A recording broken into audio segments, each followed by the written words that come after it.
দর্শক আপনাদের স্বাগতম। গণতন্ত্র, গণমানুষ এবং গণমাধ্যম নিয়ে আমাদের সাপ্তাহিক অনুষ্ঠান নিটোল টাটা ৩ গতে। আজ আমরা শিক্ষাঙ্গনে ভর্তি বিড়ম্বনা নিয়ে বিস্তারিত আলোচনা করব ২ পর্বে। এই অনুষ্ঠানের প্রথম পর্বের অতিথিরা হইলেন নোয়াখালী বিজ্ঞান ও প্রযুক্তি বিশ্ববিদ্যালয়ের উপাচার্য প্রফেসর ডক্টর এম ওহিদুজ্জামান এবং তেজগাঁ কলেজের অধ্যক্ষ প্রফেসর মোহাম্মদ আব্দুর রশিদ। আপনাদের সঙ্গে আছি আমি সাইফুল হুদা। এছাড়া আমাদের সঙ্গে আছেন নানা শ্রেণী পেশার প্রতিনিধি। প্রথমে ডক্টর ওয়াহিদুজ্জামান, আপনার কাছে জানতে চাবো যে এই কিছুদিন আগে কলেজের ভর্তি নিয়ে বেশ কিছু আমরা সংবাদপত্রের মাধ্যমে দেখেছি যে বিড়ম্বনা একটা হয়েছে। এইরকম ভর্তি পদ্ধতি আমরা উন্নত বিশ্বের বিশ্ববিদ্যালয়গুলিতে দেখি, কলেজগুলিতে বোধহয় এরকম নাই। আমরা কেন কলেজ লেভেলে এইরকম একটা পদ্ধতি নিতে গেলাম? ধন্যবাদ আপনাকে এবং শুভেচ্ছা জানাই এসএটিভি দর্শক শ্রোতাদের।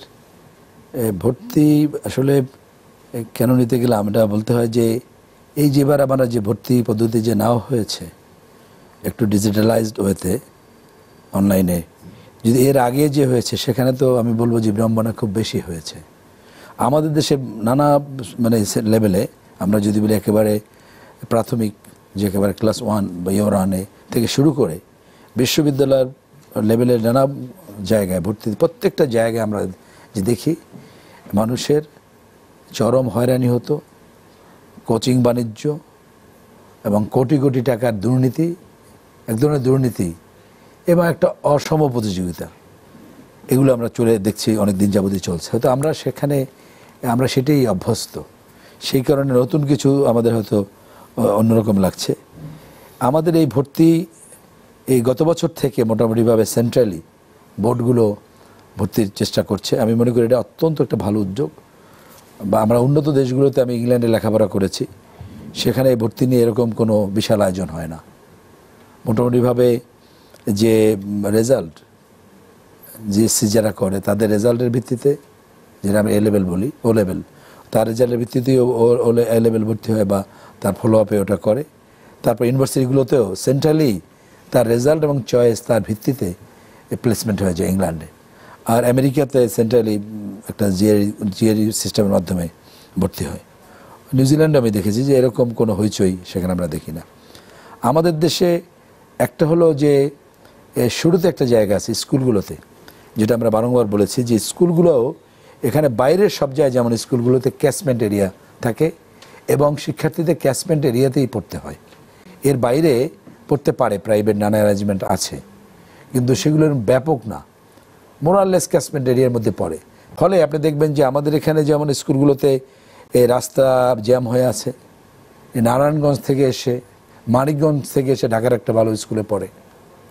এই যে একটা সময়ের অপচয়, ট্রাফিক একটা বিড়ম্বনা, আবার ফুয়েল যাচ্ছে, অর্থ যে নানাভাবে হচ্ছে এবং একজনের পেছনে 3 জন সময় দিতে হচ্ছে, এটা কিন্তু কোথাও নাই।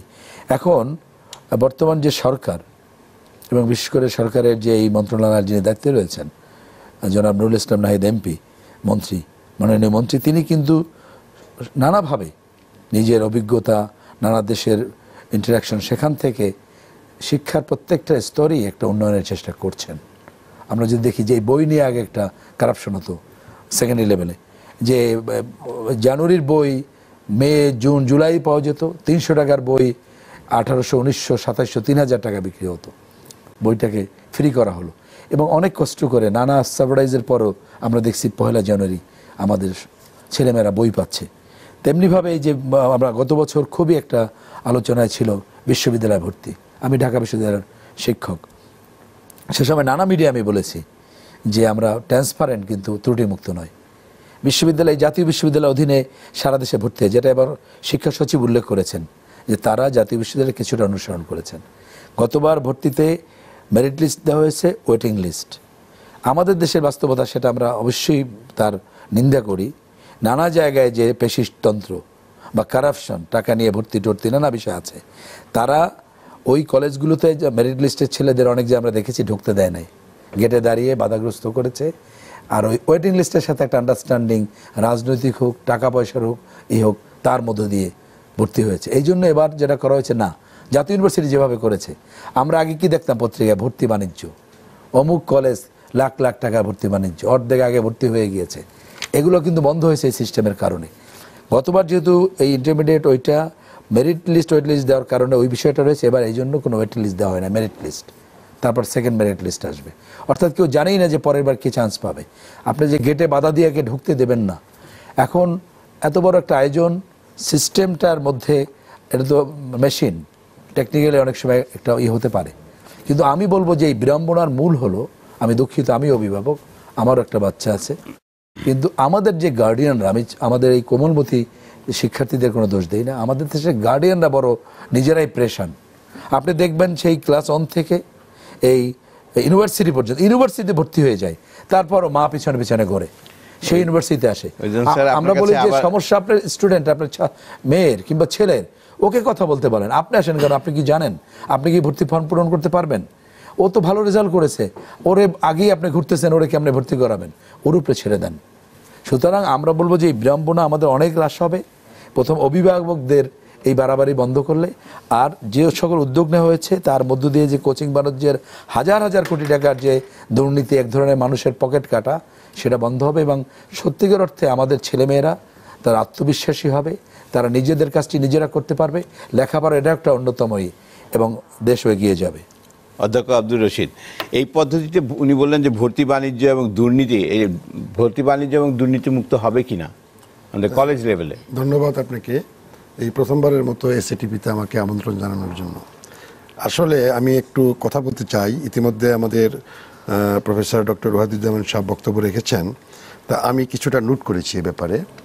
বিষয়টা হলো, পত্রপত্রিকায় আপনারা বা আমরা যা দেখছি সেটা হলো 2012-13 শিক্ষাবর্ষে ঢাকা বোর্ড, কুমিল্লা বোর্ড ইচ্ছুক যে শিক্ষা প্রতিষ্ঠানগুলো যারা অনলাইন এবং SMS এর মাধ্যমে ভর্তি করাইতে চায় তাদেরকে আহ্বান জানায়।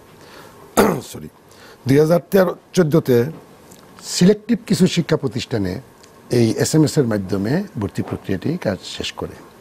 এবারই প্রথম সারা বাংলাদেশ ব্যাপী। এখানে যে জিনিসগুলি সেটা হলো এই ভর্তি প্রক্রিয়াটা কিভাবে শুরু হয় আর কিভাবে শেষ হয়, এখানে আমাদের এই ব্যাপক জনগোষ্ঠীর অনেকেই ব্যাপারটা এখনো ক্লিয়ার না। এই যে হজবরল যে শব্দটা আসতেছে পত্রপত্রিকায় এবং নিউজ আসতেছে, আংশিক কিছু সত্যতাও আছে, কারণ 4 দিন লাগছে রেজাল্ট দিতে, এটা দুঃখজনক। যদিও দেশ এগিয়ে যাচ্ছে সব কিছু দিক দিয়ে, কেন আমাদের রেজাল্ট 4 দিন লাগবে। কিন্তু বিষয়টা হলো এই জিনিসটা যে হচ্ছে এবং এটা যে সামনের দিকে আমাদের যেতে হবে, এগোতে হবে, এটা তো সত্য, এবং এই পদ্ধতির মাধ্যমে এগোতে হবে। আমাদের এই যে একটা কথা আসে যে ঢাকা বোর্ডে কর্মকর্তারা ঠিক করে দিচ্ছে একটা ছাত্রকে সে কোন স্কুলে ভর্তি হবে বা কোন কলেজে ভর্তি হবে, কথাটা সত্য নয়। বিষয়টা হলো একটা ছাত্র সে 5টা শিক্ষা প্রতিষ্ঠানের নাম সিলেকশনে এনে SMS বা অনলাইনে সে ইন করে। ওই ছাত্র তার যে রেজাল্ট গোল্ডেন জিপিএ বা জিপিএ 5, সে যে 5টাকে চুজ করে, কমপক্ষে 1 লক্ষ ছেলে মেয়ে ওই 5টা শিক্ষা প্রতিষ্ঠানকেই চুজ করে। তাহলে ওই 5টা শিক্ষা প্রতিষ্ঠানের আসন যদি 5000 থাকে আর 1 লক্ষ যদি ওই 5টা শিক্ষা প্রতিষ্ঠানকেই মানে অনলাইনে আনে, তাহলে তো তার রেজাল্ট আসবে না। আপনি যে দুর্নীতির যে ব্যাপারটা আনছেন, ইহা বাস্তব সত্য। জগন্নাথ বিশ্ববিদ্যালয় হয়ে গেছে আজকে, এটা জগন্নাথ কলেজ। জগন্নাথ কলেজে কোনো এক সময় সকালে ভর্তি হয়েছে, দুপুরে ফর্ম ফিল আপ করছে, বিকালে পরীক্ষা দিছে। অর্থাৎ যেদিন ছাত্র ওই দিনই রেজিস্ট্রেশন, ওই দিনই ফর্ম ফিল আপ। মানে এই এবং ভর্তির ব্যাপারটা তিতুমির কলেজ বলেন, বিভিন্ন সরকারি কলেজে বলেন, লক্ষ লক্ষ টাকা এই ব্যবসা বাণিজ্য হয়েছে, ভর্তি বাণিজ্য হয়েছে। এবং যেগুলি জাতীয় বিশ্ববিদ্যালয় অনলাইনের মাধ্যমে যখন অনার্সের ভর্তিটা শেষ করলো, পরবর্তী ধাপ এটা। এখন আমার প্রশ্ন হলো, এই ধাপে এই যে জটিলতাটা হলো, এটার কারণে কি আমরা অনলাইন এবং SMS যে পদ্ধতিটা, এটা আমরা বাতিল করব কিনা? দেশের বর্তমানে তথ্য প্রবাহের গতি কোন দিকে, ডিজিটালাইজেশনের বিষয়টা কোন দিকে যাচ্ছে, এটা প্রবাহটা কি পজিটিভ না নেগেটিভ? তা আমরা তো এক সময় আমাদের টেলিফোন ছিল এই টরেটক্কা, এরপরে আসলো অ্যানালগ, তারপরে আসলো ডিজিটাল, তারপরে আসলো মোবাইল, তারপরে আসলো অ্যান্ড্রয়েড, হ্যাঁ, তারপরে আসতেছে টাচ মোবাইল। এই যে একটার পর একটা আসতেছে, তাহলে কি আমরা কি পিছনে যাব না আমরা সামনে যাব? যে ভর্তি প্রক্রিয়াটির কাজ শুরু হয়েছে, রেজাল্ট দিতে বিড়ম্বনা হয়েছে, 10,51,000 ছেলে মেয়ের রেজাল্ট, এবং বাংলাদেশে এইবারই প্রথম 33 লক্ষ আবেদন এক যুগে সার্ভারের মাধ্যমে সেই রেজাল্টটা আসছে। রেজাল্ট দিতে গিয়া বিড়ম্বনা হয়েছে, এটা আমাদের জন্য কষ্ট লেগেছে। তবে আমরা আশা করব এই পদ্ধতিটাকে আমাকে শক্ত করে ধরে রাখতে হবে। আগামী বছর যাতে এই 4 দিন রেজাল্ট দিতে বা ডেট শিফট করতে না হয়, সেটা হবে এবং যে পদ্ধতিতে যাচ্ছে তাহলে সামনের দিনে যে ভালো ভালো শিক্ষা প্রতিষ্ঠানে ভর্তির জন্য যে গোপন দুর্নীতিটা হয় সে দুর্নীতিটা কিন্তু হবে না। এবং বিশেষ করে ইন্টারমিডিয়েটে ভর্তির জন্য কোনো কোচিংয়ে যাওয়ার কোনো প্রয়োজন আর পড়ছে না এবছর এই ভর্তি প্রক্রিয়াটা। এবং এই ভর্তি প্রক্রিয়াটি কিন্তু কয়েকটা ধাপে সম্পূর্ণ হচ্ছে, এবং আমি জানি অনেকেই এই জিনিসটা ক্লিয়ার না কিভাবে ভর্তি প্রক্রিয়াটি হচ্ছে। আমি ব্যক্তিগতভাবে এটার সাথে সম্পৃক্ত বিধায় আমি ক্লিয়ার, কিন্তু আমার অনেক ছাত্রই এটা ক্লিয়ার না, আমার অনেক অভিভাবক এটা ক্লিয়ার না। আমরা ওনাদের থেকে কিছু প্রশ্ন নেই, তারপরে আরো ক্লিয়ার হব আপনার কাছে।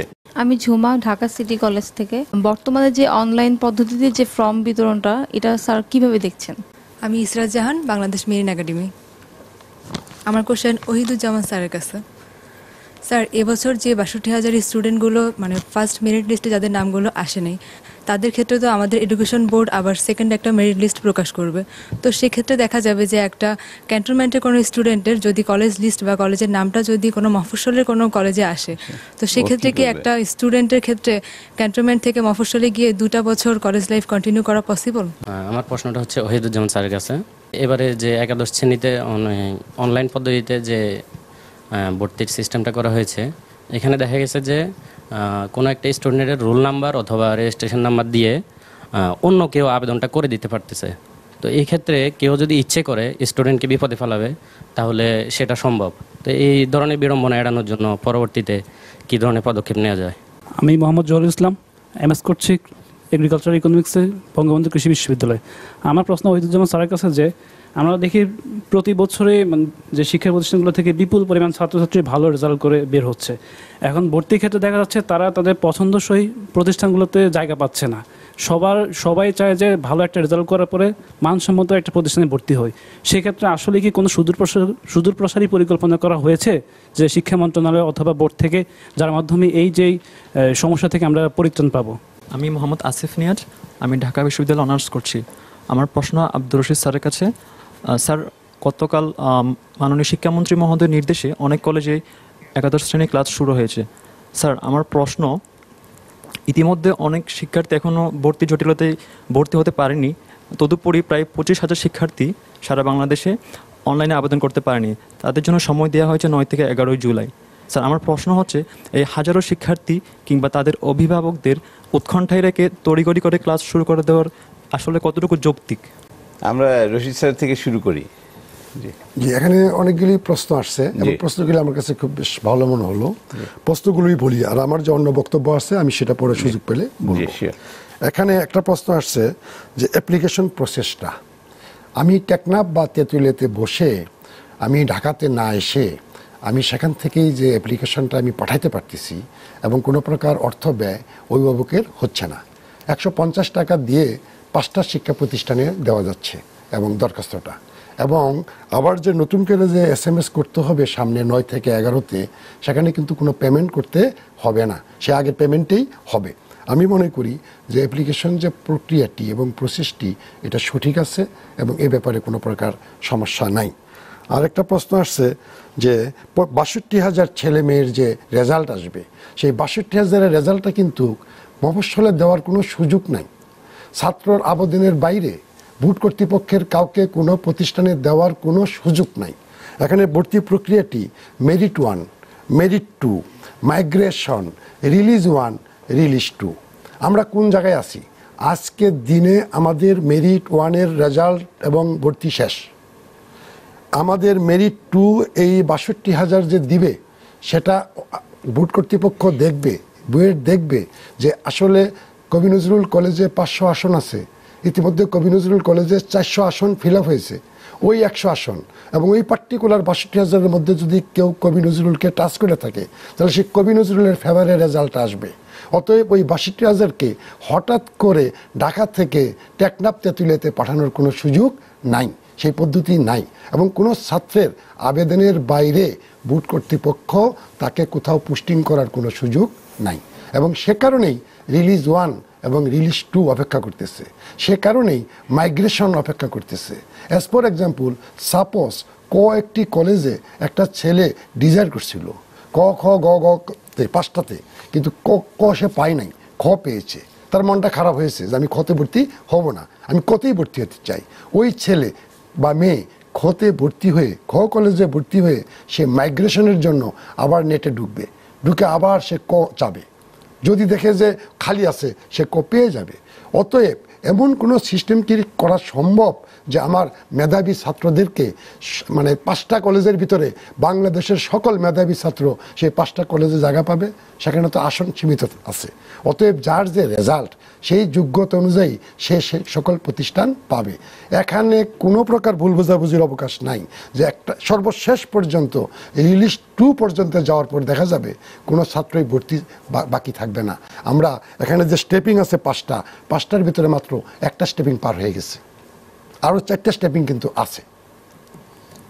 এই হলো আমার বক্তব্য প্রশ্নের ব্যাপারে। আর ওয়াহিদুজ্জামান ভাইয়ের যে প্রশ্ন করছে সে উনি যেটা আমি একটু অ্যাড করি, আমি শুরু করি যে এখানে সবাই তো প্রথম 5টা আছে, একটু আমি এক্সপ্লেন হয়তো এটা বুঝতে পারে নাই যে ঠিক আছে মেরিটে খালি হলেও পাবে। এরপরে ওই যে রিলিজ স্লিপ যেটা মূলত সেইটা থাকবে, দেখা যাবে যে ঢাকার কয়েকটি প্রতিষ্ঠান যেটা শীর্ষ সেগুলোতেই কিন্তু সবাই চয়েস দিয়েছে, এবং ঢাকারই অনেক প্রতিষ্ঠানে এই মেরিট লিস্ট পর্যন্ত সিট খালি থাকবে। তারপরে যখন মাইগ্রেশন হবে তখন এই অপশন থাকবে যে সে ঢাকার মানে বা অন্য জায়গার আরও কি চয়েস দেবে, তখন কিন্তু সে ফার্দার আবার চয়েস দেওয়ার একটা সুযোগ পাবে। এবং তার সামনে মোটামুটিভাবে কোন কলেজগুলো চয়েস দিতে পারবে থাকবে, কারণ যেগুলো একদম ব্লক হয়ে যাবে সেগুলো তো উড্ড করবে লিস্ট থেকে। তখন থাকবে যে কোন কোন কলেজ খালি আছে এবং সে কোনটা দিতে পারে, তখন কিন্তু সে আবার 5টা দিতে পারবে।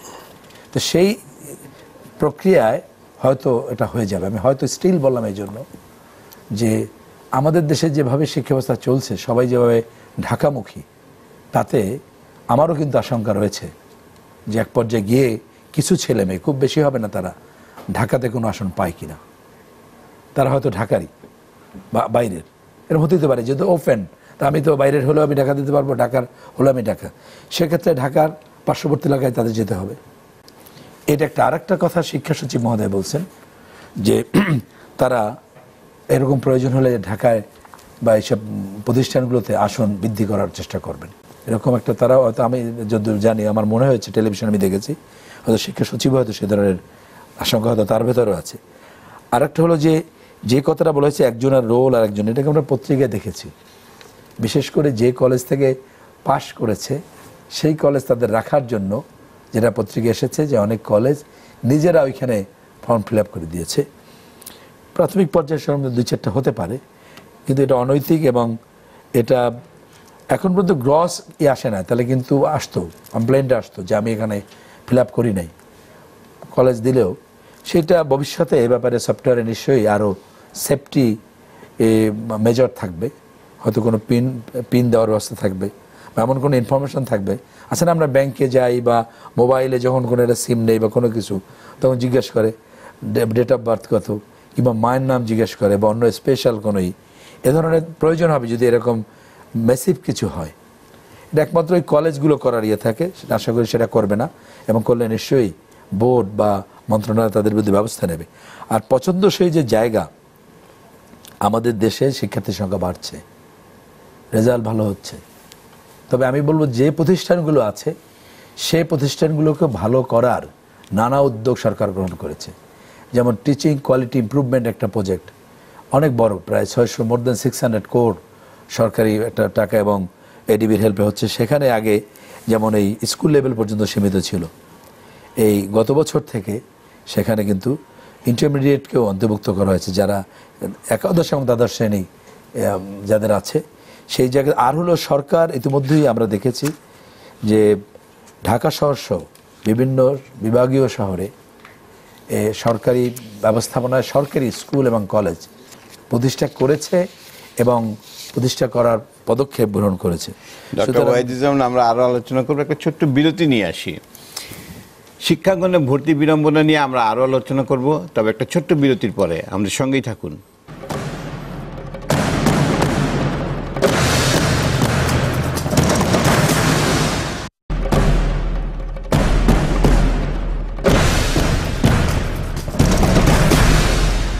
আপনারা দেখছেন নিটোল টাটা 3 গ।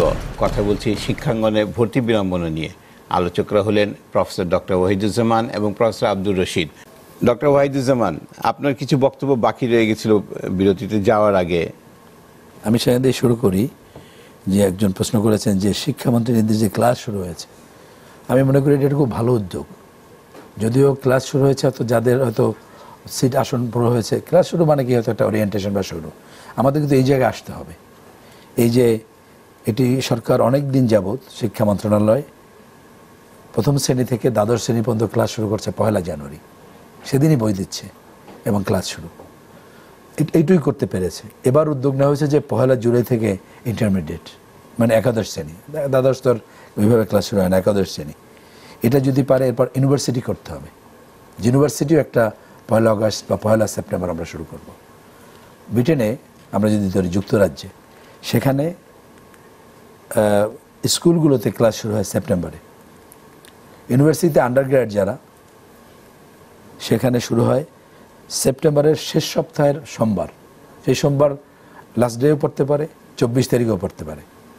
আর পোস্ট গ্রাজুয়েট যারা, সেটা মাস্টার্স, এমফিল, পিএইচডি, সেটা শুরু হয় অক্টোবরের প্রথম সপ্তাহের সোমবার।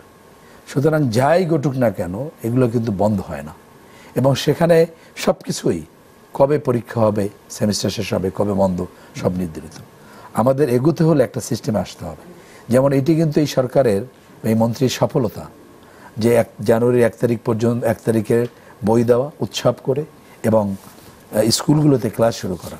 সুতরাং এবার পরিকল্পনা ঠিকই ছিল। 4 দিন যদি এই সিস্টেমের কারণে, যান্ত্রিক কারণে যদি 4 দিন বিলম্ব না হতো, তাহলে তো আজকে 1 তারিখ না। এই 4 দিন বিলম্ব 2টা অসুবিধা হয়েছে। একটা হলো 1 জুলাই ব্যাংক বন্ধ ছিল। ব্যাংক বন্ধ থাকায় কিন্তু শিক্ষার্থীদের বা তাদের অভিভাবকদের একটা প্রেশানি হতে হয়েছে। প্রে অর্ডারটা সব করতে হয়েছে 30 তারিখ, ফলে কিন্তু একটা খুবই হয়েছে। এটা একটা হয়েছে। এই যে পিছায় না অর্থটা কি? একটু কষ্ট হলেও আমরা একটা সিস্টেমে আসতে পারি। আপনারা ধরেন একটা দিন যদি আমরা পিছাই, তা আমাদের যদি 10 লক্ষ বা 15 লক্ষ শিক্ষার্থী থাকে, তাহলে 15 লক্ষ দিবস। আমাদের ইউনিভার্সিটি আমরা চিন্তা করি 30 লক্ষ আমরা শিক্ষার্থী। এই 30 লক্ষ শিক্ষার্থী যদি 1 বছর আমাদের পিছাই সেশন জ্যামের কারণে, যে কারণে সেশন জ্যাম হোক না কেন, আমাদের জাতীয় জীবন থেকে 30 লক্ষ বছরের অপচয় হয়। আমাদের যে অপচয়, এই মেধার, এই সময়ের, আমাদের শিক্ষার্থীরা বন্ধ করতে হবে। আমাদের একটা পুরো ডিসিপ্লিনে আসতে হবে, এবং সেই ডিসিপ্লিন একটা স্তরে শুরু করতে গিয়ে মনে করেন এবার তাদের একটা টার্গেট যে আমরা ইন্টারমিডিয়েট তো একাদশ শ্রেণী আমরা এরকম একটা ডিসিপ্লিনে যাব। সেখানে এখন শুরু করা মানে যে যারা বলল, শুরুটা তো একটা রোজার দিন একটা ওরিয়েন্টেশন হয়েছে, অর্থাৎ সেশনটা আমি এই দিন শুরু করলাম। আমার যে ক্যালেন্ডার, আমার শিক্ষার্থীদের পরিকল্পনা, আমার মহাবিদ্যালয়ের পরিকল্পনা সবই ওইভাবে নেবে। আমি মনে করি এটা ঠিক আছে।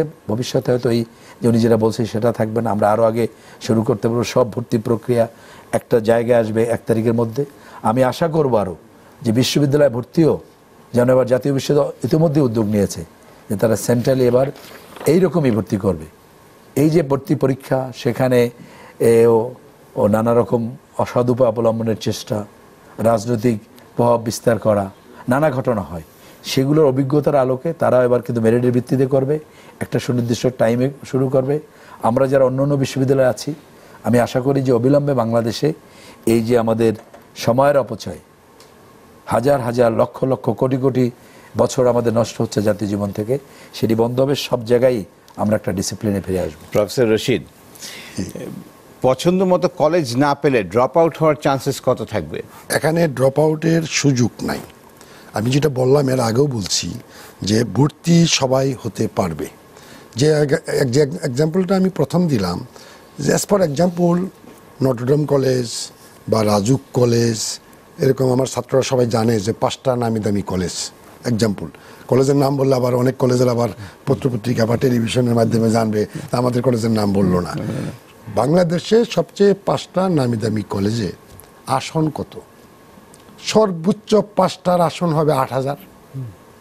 তাহলে আমার গোল্ডেন জিপিএ পাইছে কত হাজার, জিপিএ 5 পেয়েছে কত হাজার, ওই 5টা প্রতিষ্ঠানের দিকে সব হুমড়ি খেয়ে যে আমরা পড়ি, তাহলে কিভাবে কোন পদ্ধতিতে, মনে করেন এই পদ্ধতি, এই ডিজিটাল পদ্ধতি ভালো না, এই 4 দিন পরীক্ষার রেজাল্ট দেরি করছে, দেশ ধ্বংস হয়ে গেছে, শিক্ষা ব্যবস্থা ধ্বংস হয়ে গেছে, সব কিছু ঠিক আছে, তাহলে কোন পদ্ধতি ওই 5টা শিক্ষা প্রতিষ্ঠানে সবাইকে ভর্তি করা যাবে? 1.5 লক্ষ ছেলে মেয়েকে জায়গা কিভাবে দিবে?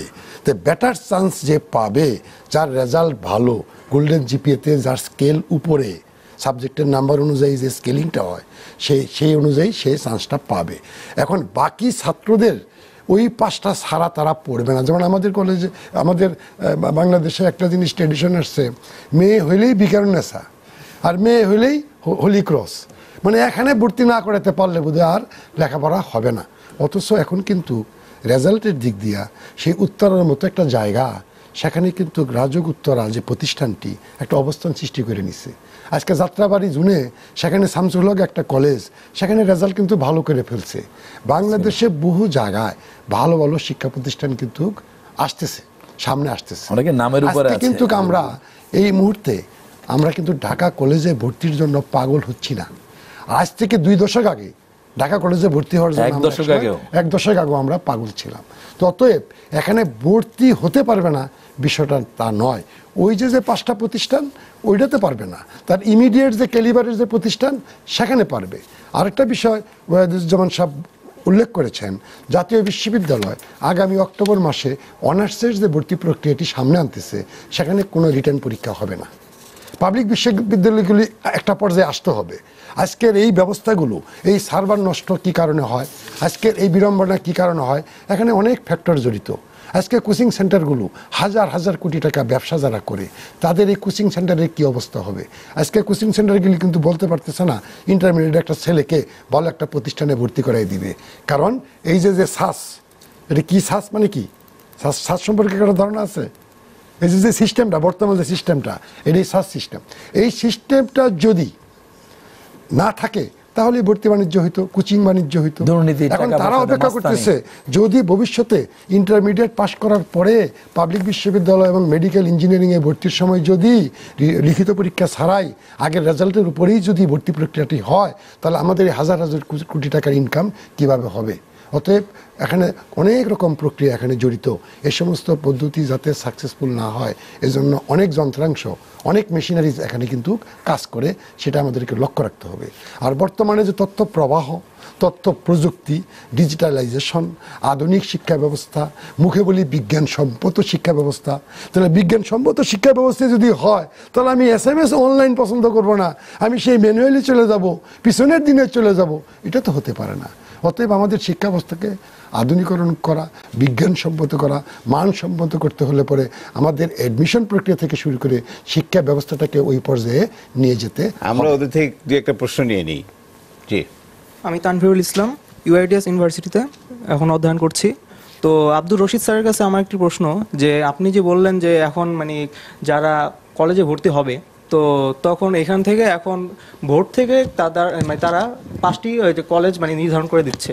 তো যাদের সামর্থ্য নেই বা মানে সেই ভালো কয়েকটি কলেজের মধ্যে মানে অধ্যয়ন করার মানে নেই, মানে পরিস্থিতি নেই, তো তারা তখন কি করবে?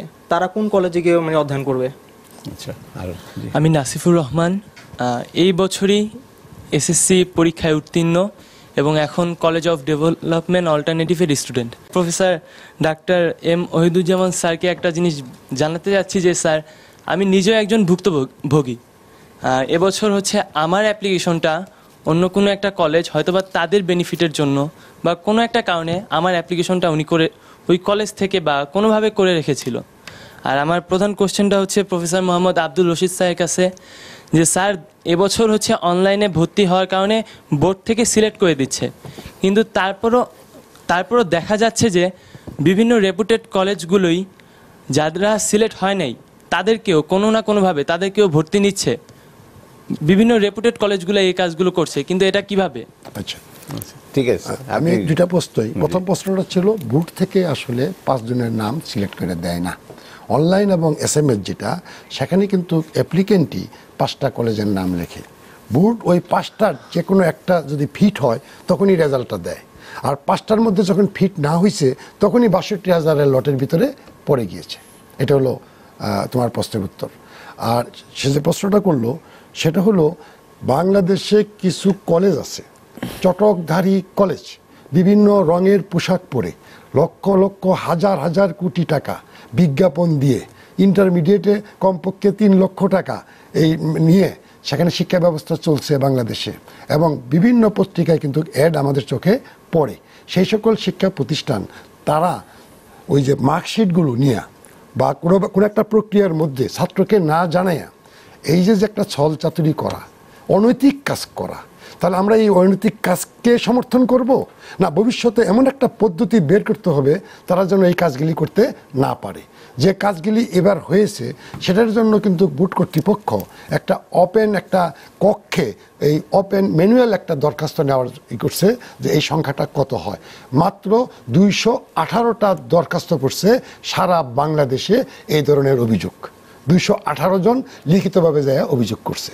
আরেকটা বিষয় হলো, বোর্ড কর্তৃপক্ষ যদি কোনো হেল্প না করে ওই ছাত্রকে, তারপরেও পদ্ধতি তাকে হেল্প করতেছে। কারণ মাইগ্রেশন সেই করতে পারবে যে ভর্তি হয়েছে। প্রথম মেরিটে যারা ভর্তি হয়েছে তারাই মাইগ্রেশন করতে পারবে। মাইগ্রেশন করার সময় দেখা যাবে নেটে যে ওই ঢাকা কলেজ বা তিতুমির কলেজ বা হলি ক্রস কলেজ বা নটরডেম কলেজ সিট কটা খালি আছে, ওই ছাত্র তখন ওইটা দেখে দেখে ওই 5টা জায়গায় আবার নতুন করে মাইগ্রেশন করতে পারবে, সেই সুযোগটা সে পাবে।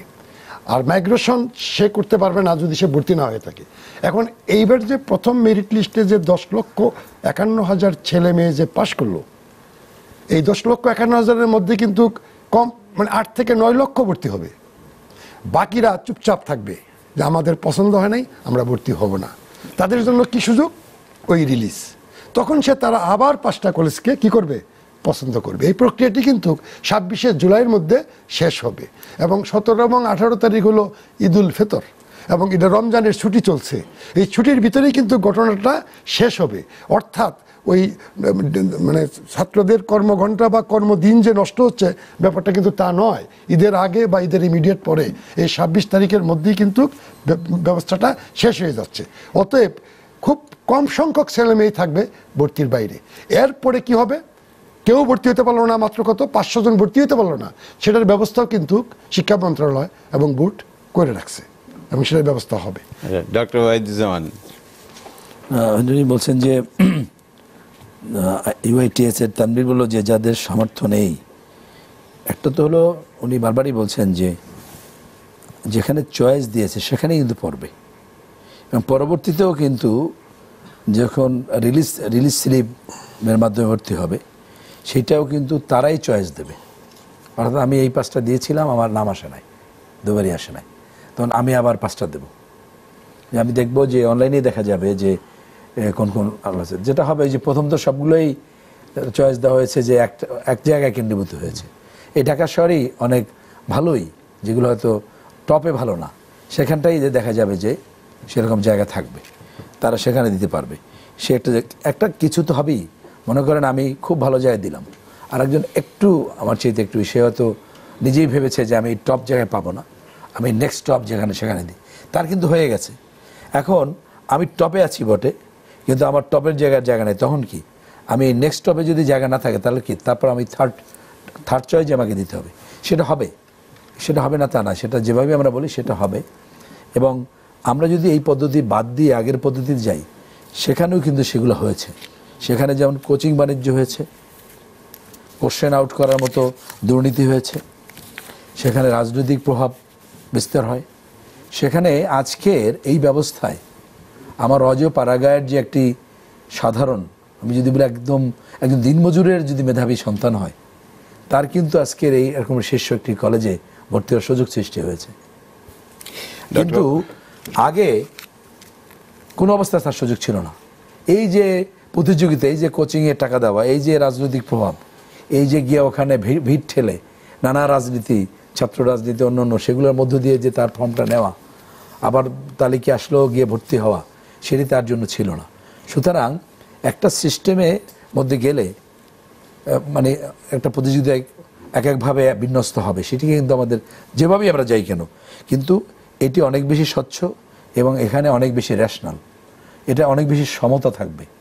আমার চয়েসের মধ্যে দিয়ে আমি বলবো যে যারা অর্থ বা বিত্ত বৈভবে যারা শক্তিশালী না, তারাও কিন্তু এই সুযোগটা পাবে, যেটা আমাদের সংবিধানও বারবার বলছে যে তাদের নিশ্চিত করা। আরেকটা হলো যে এই যে কোটায় যে পড়ছে আমাদের এই তরুণ শিক্ষার্থী, যে প্রকৃত অর্থে এবার এসএসসি করেছে, আমি বুঝলাম না তোমার ভর্তি এই কোটায় কি কেউ ফিল আপ করেছিল? না, অন্য জায়গায়। আমার কথা হলো যে যদি তুমি না করে থাকো, তুমি সেটি কমপ্লেইন করো, লিখিত বোর্ডকে কমপ্লেইন করো, এবং নিশ্চয়ই বোর্ড সেই প্রতিষ্ঠানে ব্যবস্থা নেবে। যে কেউ তো তোমারটা করতে পারে না। তোমার ইনফরমেশন তোমার কলেজে থাকতে পারে আর তোমার কাছে আছে, তারপর তুমি যদি কোনো বন্ধু বান্ধবকে দাও তোমার কাগজপত্র, সে যে গিয়ে যদি করে, কারণ আমাদের যে রেজিস্ট্রেশন নাম্বার অন্যান্য অনেক কিছু আছে, এগুলো ছোট না। যে ক্লাস রোল তো আমার রেজিস্ট্রেশন নাম্বার না, যে আমার ক্লাস রোল 10 ছিল, আমার সহপাঠী সে জানে 10, সুতরাং এটা should be find out. Doctor Wahiduzzaman, professor Abdur Rashid, আপনাদের দুইজনকে অনেক অনেক ধন্যবাদ আমাদের স্টুডিওতে আসার জন্য। দর্শক, এই পর্যায়ে নেব আরেকটা বিরতি। বিরতির পরও কথা বলবো শিক্ষাঙ্গনে ভর্তি বিড়ম্বনা নিয়েই। তখন অতিথি থাকবেন দুইজন সাংবাদিক, নজরুল ইসলাম মিঠু এবং নিজামুল হক। আমাদের সঙ্গেই থাকুন।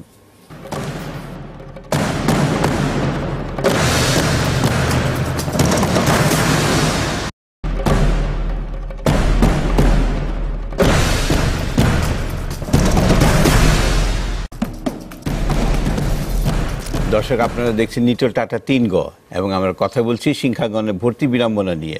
অনুষ্ঠানে এই পর্যায়ে আমরা কথা বলবো দুজন বিশিষ্ট সাংবাদিকের সঙ্গে। তারা হলেন নিউজ নেক্সটের এডিটর জনাব নজরুল ইসলাম মিঠু এবং দৈনিক ইত্তেফাকের সিনিয়র রিপোর্টার জনাব নিজামুল হক। জনাব নজরুল ইসলাম, আমাদের দেশে যে পদ্ধতিগুলি চালু আছে পড়াশোনা করার, একদম উপরের লেভেলে এসে, ইউনিভার্সিটি লেভেলে এসে আমরা একটা জিনিস দেখি যে মাদ্রাসা সিস্টেম থেকে, আবার জেনারেল সিস্টেম থেকে, আবার টেকনিক্যাল এডুকেশন থেকে, আবার এ লেভেল করে এসে, আবার কেউ ক্যামব্রিজ করে এসে আছে। আমরা এই ট্যালেন্ট পুলগুলিকে কিভাবে জাজ করব? কোনটা বেটার, এ লেভেল না ও লেভেল, না টেকনিক্যাল না জেনারেল, নাকি মাদ্রাসা এডুকেশন? ধন্যবাদ সাইফুল হুদা। আমার কাছে একটা জিনিস মনে হচ্ছে, আমি খুব কমফোর্টেবল ফিল করব যে জীবন থেকে কতগুলো এক্সাম্পল দেওয়ার জন্য। সে ফর এক্সাম্পল, আমাদের শিক্ষার ব্যবস্থাটা এরকমই। আমাদের ঢাকা শহরে যেরকম যানজট, যানবাহনের যেরকম মুড, সে ফর এক্সাম্পল ঠেলাগাড়ি আছে, ঠেলাগাড়ি থেকে শুরু করে এখানে BMW পর্যন্ত চলে, এবং ডিসিপ্লিনের খুবই অভাব আছে। ঠিক একই জিনিস কিন্তু আপনি যদি এখানে দেখেন, মাদ্রাসা শিক্ষা থেকে শুরু করে madrasa, Cambridge, A level, SSC, HSC, technical, too many things are here. আমি এই দুটোর মধ্যে একটা সামঞ্জস্য দেখতে পাই, এবং যেই কারণে এই শিক্ষা ব্যবস্থার মধ্যে একটা ইনডিসিপ্লিন কিন্তু ইনহেরেন্ট। এই জায়গা থেকে যদি আমাদেরকে বেরিয়ে যেতে হয়, তাহলে আমাকে আসলেই একটা ইউনিফর্ম সিস্টেমে চলে আসতে হবে। আপনি কিভাবে ট্যালেন্ট হান্ট করবেন? আপনি মাদ্রাসা শিক্ষা, স্কুল শিক্ষা, ইংলিশ মিডিয়াম শিক্ষা, সবগুলোকে আলাদা আলাদা করে দেখার কোনো স্কোপ আমার কাছে মনে হয় নেই। কিন্তু আমার কাছে মনে হয় সবগুলো বিষয়কে একসাথে নিয়ে এসে তারপরে ট্যালেন্ট পুলটা নির্ধারণ করা দরকার। আমরা রিসেন্টলি যে বিষয়টা দেখলাম, সেটা হচ্ছে স্মার্ট পদ্ধতি চালু করা হয়েছে। স্মার্ট পদ্ধতি অনেকটা আনস্মার্টভাবেই ডিল করা হয়েছে। কারণ হচ্ছে, আমি এই সোসাইটিতে দেখছি যারা এই কাজগুলো করছেন, প্ল্যান করছেন, এক্সিকিউশন করছেন, তাদের মধ্যে কারোই কোনো জবাবদিহিতার কোনো জায়গা নেই।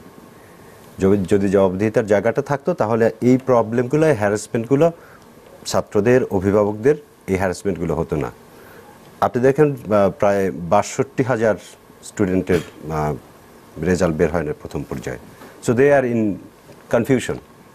এবং যাদের রেজাল্ট বেরো হয়েছে, তারাও কিন্তু আরও বেশি কনফিউশনের মধ্যে। যে ধরেন, একজনকে কমার্স ফ্যাকাল্টিতে ভর্তি হওয়ার জন্য পাঠানো হয়েছে বিজ্ঞান কলেজে, যেখানে গত 10 বছর ধরে বিজ্ঞান ছাড়া অন্য কিছু পড়ানো হয় না।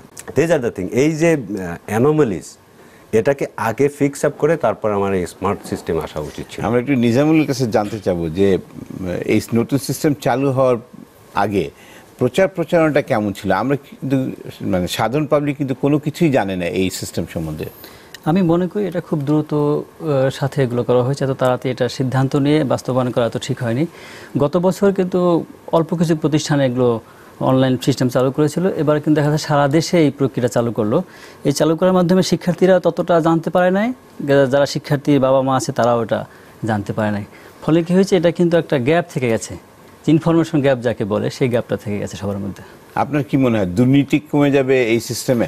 আমার মনে হয় এটা একটা খুব ভালো পদ্ধতি, কিন্তু এই পদ্ধতিটা কিন্তু বাস্তবায়ন কীভাবে করবেন তার উপর বিষয়। যেমন আগে ঢাকা কলেজে গিয়ে যারা আছেন দলীয় নেতা আছেন, যারা প্রেশার ক্রিয়েট করতে পারতেন যে এখানে আমাদের ভর্তি নিতে হবে, কিন্তু এখন সে সুযোগটা এখন নাই। এই কারণে এই যে বোর্ড থেকে নির্ধারণ করে দেওয়া আছে যে তালিকা পাঠিয়ে দেবে, এই তালিকা তোমরা ভর্তি করবে, এর বাইরে ভর্তির কোনো সুযোগ নেই। তালিকার মধ্যে কোনো কিছু নয়ছয় করার স্কোপ আছে কি? তালিকা যদি কিছু করার থাকে এটা করতে পারে বোর্ড এবং শিক্ষা মন্ত্রণালয়, এজন্য স্কুল বা কলেজ কর্তৃপক্ষের কিছু করা নাই এখানে, মানে আমার যেটা মনে হয় বোর্ডের কাছে পাওয়ার সম্পূর্ণ পাওয়ার কাছে। হ্যাঁ, যেমন নজরুল ইসলাম, আপনি কি দেখেন এই পদ্ধতিটিতে করাপশনের সুযোগ কতটুকু আছে? ইটস এ ভেরি গুড, আমি বলবো যে এই ইন্ট্রোডাকশনটা খুবই ভালো, কিন্তু দ্যাট মাস্ট বি ফ্ললেস। কারণ হচ্ছে আমাকে দেখতে হবে আসলে who are the people behind the machine. এখন এই মেশিনের পেছনে যে মানুষগুলো থাকে তাদের ইন্টিগ্রিটি নিয়ে যদি কোয়েশ্চেন থাকে তাহলে total system will be jeopardy in jeopardy. So আমি মনে করি যে এই সিস্টেমটা ভালো, এই সিস্টেমটাকে আরও বেশি উন্নত করতে হবে এবং এখানে কোনো রকম ফ্ল যাতে না থাকে। টিচার, ছাত্র, অভিভাবক সবাইকে এই প্রসেসের সাথে ইনভলভ করতে হবে এবং দে মাস্ট বি এডুকেটেড। আমরা যখন পাস করছি তখনও অভিযোগ ছিল বোর্ডের অনেক জায়গায় টাকা দিয়ে নাম্বার বাড়ানো যেত, এই সিস্টেম তো এখানেও হয়ে যেতে পারে। আমি তো সার্টিফিকেট কিনতে দেখেছি, টাকা দিয়ে সার্টিফিকেট কিনতে দেখেছি, ম্যাট্রিক, ইন্টারমিডিয়েট সার্টিফিকেট। আচ্ছা, সেটা একটা সময় গেছে, কিন্তু এখন আমার মনে হয় না যে এই ইনফরমেশন টেকনোলজির যুগে ইউ ক্যান চেক ইট। আচ্ছা, আমরা কিছু প্রশ্ন নিয়ে নেই আমাদের দর্শকদের কাছ থেকে। আমার প্রশ্ন জনাব নজরুল ইসলাম মিঠুর কাছে, যে নির্বাচনের আগে যেরকম আমরা টিভিতে প্রচারণা দেখতাম যে কিভাবে ভোট দিতে হবে, সেরকম যদি এই অনলাইনে যে অ্যাডমিশন, এই ব্যাপারে যদি প্রচারণা দেওয়া হতো বা এই ব্যাপারে মিডিয়ার ভূমিকা কী? কারণ বেশিরভাগ শিক্ষার্থীদের অভিযোগ একটাই, তারা অনেকেই জানেন না যে কিভাবে প্রসেসগুলো হবে, আর এই জন্য ভর্তি বিড়ম্বনা। আর এই বিড়ম্বনাটা যে শুধু শিক্ষার্থীদের তা কিন্তু না, এটা অভিভাবক এবং শিক্ষার্থীদেরও। তো এই ক্ষেত্রে মিডিয়ার ভূমিকা কী? আচ্ছা, আমরা আরও কয়েক প্রশ্ন একসাথে নিয়ে নিই। আসসালামু আলাইকুম, আমি মহামিনুল শাওন, যে আমি স্টুডেন্ট। আমার প্রশ্ন মিঠু স্যারের কাছে, যে এই যে অনলাইনে ভর্তির ব্যাপারটা, এটা যদি স্কুল থেকে করে দেওয়ার কোনো সিস্টেম থাকে তাহলে কি কোনো বিভ্রান্তিকর অবস্থায় পড়তে হবে কিনা বা কতটুকু এড়ানো সম্ভব হবে? আমার প্রশ্ন দুজনের কাছেই। অনেক সময় দেখা যায় যে স্টুডেন্টরা A+ পাওয়া সত্ত্বেও তারা ভালো কোনো কলেজের তাদের নাম ওঠে না, এমনটা আমার ফ্যামিলিতেই হয়েছে। দেখা গিয়েছে যে তার পছন্দসই কলেজে তো ভর্তির চান্স পাইনি, পরবর্তীতে তার এমন অবস্থা হয়েছে যে তার সে সরকারি সব কলেজগুলো বাদ দিয়ে প্রাইভেট ভর্তি হতে হয়েছে। তো এখন কি এই পদ্ধতি চালু হওয়ার পরে এমন কি হওয়ার কি আবার সম্ভাবনা থাকতে পারে? ধন্যবাদ। তিনটা প্রশ্নে এর মধ্যে আমার ইনভলভমেন্ট আছে। প্রথমত আমি আগেই বলেছি যে একটা পদ্ধতি যখন চালু করতে হবে, পদ্ধতি চালু করার আগে সেটা নিয়ে যারা চালু করবেন তারা এটাকে টেস্ট করবেন, দেখবেন এটা আসলে আদৌ কার্যকরী কিনা। দ্বিতীয়ত হচ্ছে ইটস কমপ্লিটলি কম্পিউটার জেনারেটেড এবং সফটওয়্যারের কাজ আছে। সফটওয়্যারটা কিভাবে কাজ করবে সেটার জন্য যে এক্সপার্ট প্যানেল থাকবে তারা আগে শিক্ষিত কিনা, স্কিল কিনা সেটাকে নির্ধারণ করতে হবে। এরপরে আসে যারা ছাত্র, শিক্ষক এবং অভিভাবক, সেই তাদেরকে শিক্ষিত করে তোলার ব্যাপার। কারণ এইবার যে প্রবলেমগুলো হয়েছে সেটা হচ্ছে অনেক স্টুডেন্ট না বুঝেই কিন্তু একটা স্কুলে বা একটা কলেজের নাম লিখেছে যে কলেজটা আদৌ লিস্টেড কিনা। এই যে প্রবলেমগুলো হয়েছে, প্রবলেমগুলো হওয়ার পেছনে আমি মনে করি সরকারের জায়গা থেকে অনেক ল্যাকিং ছিল। মিডিয়ার যে ভূমিকাটার কথা বলা হয়েছে, অবশ্যই মিডিয়ার এখানে কিছু ল্যাকিংস রয়ে গেছে। কারণ সরকার যখন এত বড় একটা প্রজেক্ট নিচ্ছে এবং এই প্রজেক্টের পিছনে অনেক টাকা খরচ করা হচ্ছে, সেই প্রজেক্টে মিডিয়া ক্যাম্পেইনের কোনো পার্ট ওইভাবে ছিল বলে আমরা এখনো পর্যন্ত দেখি নাই। যদি সেটা থাকতো তাহলে আমরা প্রতিদিন ওর স্যালাইনের বিজ্ঞাপন দেখি, কেন আমরা শিক্ষার একটা বিজ্ঞাপন দেখতে পারবো না যে এই শিক্ষার্থীরা ফ্ললেস একটা সিস্টেমের মধ্যে এসে তারা যেন ভর্তি হতে পারে। সেই জায়গাটা সরকারের গাফিলতি রয়েছে সবচেয়ে বেশি। দ্বিতীয় গাফিলতি হচ্ছে মিডিয়ার পক্ষ থেকে, মিডিয়ার যতখানি দরকার ছিল ততখানি যেতে পারেনি এটা ক্যাম্পেইনের জায়গাটাতে, সেটা আমি বলবো। কিন্তু আমার মনে হয় এই তিন পক্ষ যদি শিক্ষিত হয়, আমি শিক্ষিত হওয়ার কথা বলছি শুধুমাত্র এই স্কিলটা জানার জন্য যে ভর্তি আমি আসলে কোথায় হতে চাচ্ছি, আমার জিপিএ এ পাওয়ার পরে আমি কোথায় ভর্তি হব, আমার চয়েসটা কোথায় থাকবে, আমি সেটা যেন পরিষ্কারভাবে পরিচ্ছন্নভাবে বুঝতে পারি। এই গাইডলাইনটা স্কুল থেকেও দিতে পারে। দিনা যেরকম বলেছে, স্কুল থেকে এই গাইডলাইনটা যদি দেওয়া হয় স্টুডেন্টদেরকে যে দিজ আর দ্য থিংস, আগে একটা মক ট্রায়াল থাকতে পারে, তারপরে এই প্রক্রিয়া যেতে পারে। আর একটা প্রশ্ন ছিল স্কুল থেকে যে বিষয়টা ছিল, আমার কাছে মনে হয় এই স্কুলের শিক্ষকরা কিন্তু অনেক হেল্প করতে পারেন স্টুডেন্টদেরকে, প্রোভাইডেড যারা স্কুলের শিক্ষক আছেন তারা আসলে জিনিসগুলো বুঝেন। আমার কাছে মনে হয় এখনো পর্যন্ত স্কুলগুলোতে এই পরিমাণ এডুকেটেড আইসিটি এডুকেটেড লোকজন নেই। অনেক দূর যেতে হবে আমাদেরকে। নিজামুল, আপনি কিভাবে দেখেন এই জিনিসগুলোকে? আমি মনে করি এখানে যদি তিনটা পক্ষ আমি হিসাব করি, একটা যদি বোর্ড বা মন্ত্রণালয়, একটা যদি কলেজ কর্তৃপক্ষ দেখি এবং আরেকটা যদি শিক্ষার্থী পক্ষ দেখি, এই তিন পক্ষকে কিন্তু এবার সতর্কতা ততটা ছিল না আর কি। যেমন মন্ত্রণালয় ছিল না, বোর্ড ছিল না, কলেজ কর্তৃপক্ষ ছিল না, শিক্ষার্থীরাও ছিল না। শিক্ষার্থীদের দুই একটা ভুল আমি যদি বলতে পারি, যেমন একজন শিক্ষার্থী তিনি সেন্ট জোসেফ কলেজে এবার সে চয়েস দিয়েছেন, কিন্তু সে জানেন না কিন্তু ঢাকা যে সেন্ট জোসেফ আছেন মোহাম্মদপুরে, এটা কিন্তু এবার অনলাইনে আসেননি। এবার যেটা এসেছেন সেটাও সাভারেরটা, কিন্তু অনেকে ফার্স্ট চয়েস সেন্ট জোসেফ দেওয়ার পরে তিনি দেখেন তার সাভারে ভর্তির সুযোগ হয়েছে। এখন তিনি আপত্তি, কেন ওখানে সাভারে কেন আমি আসবো, আমি তো ঢাকায় পড়বো। সে যখন ওই তালিকা নিয়ে সেন্ট জোসেফে গেল, তখন সে বললো যে আমরা তো তোমাদের ভর্তি করতে পারবো না, কারণ আমরা তো অনলাইনেই আসিনি, কীভাবে তোমাদের আমরা ভর্তি করবো। পরে তাকে সাভারে যেতে হলো। এই যে ভুল। আরেকটা ভুলের কথা আমি বলতে পারি, যেমন আইডিয়াল স্কুল এবং কলেজ নামে ঢাকা শহরে কিন্তু 50টার বেশি আছে। আইডিয়াল স্কুল নামে আইডিয়াল কলেজে একজনের চয়েস দিল, সে মতিঝিল আইডিয়াল স্কুল অ্যান্ড কলেজে পড়বে, কিন্তু সে চয়েস দিল আইডিয়াল কলেজ নামে ধানমন্ডি একটা কলেজে, তার চয়েসটা চলে গেল ধানমন্ডি কলেজে। এই যে বিভ্রান্তি, শিক্ষার্থীদের কিন্তু ভুল ছিল। একটা ইএন নাম্বার আছে, এই ইএন নাম্বারটা যদি দেখে শিক্ষার্থীরা করতো কাজটা, তাহলে কিন্তু এই ভুলটা থাকতো না। আমরা পত্রপত্রিকা কি প্রচারণাটা আমাদের ভালো ছিল, মানে এই পদ্ধতি ইন্ট্রোডিউস হওয়ার আগে? এই পদ্ধতি তো সাংবাদিকরা জানার পরে, দুই একটা রিপোর্ট করার পরে, এরপর তো সিদ্ধান্ত চলেই আসলো, মানে খুব একটা স্কোপ দেয় নাই। আমার কাছে যেটা মনে হয় সেটা খুব অল্প সময়ের মধ্যে সিদ্ধান্তটা নেওয়া হয়েছে এবং এটা কার্যকর করা হয়েছে খুব অল্প সময়ের মধ্যে। এটা নিয়ে গণমাধ্যমে প্রচুর লেখা বেশি প্রবলেম ফেস করতে হয়েছে আমাদের, বিশেষ করে যারা শিক্ষার্থী তাদের।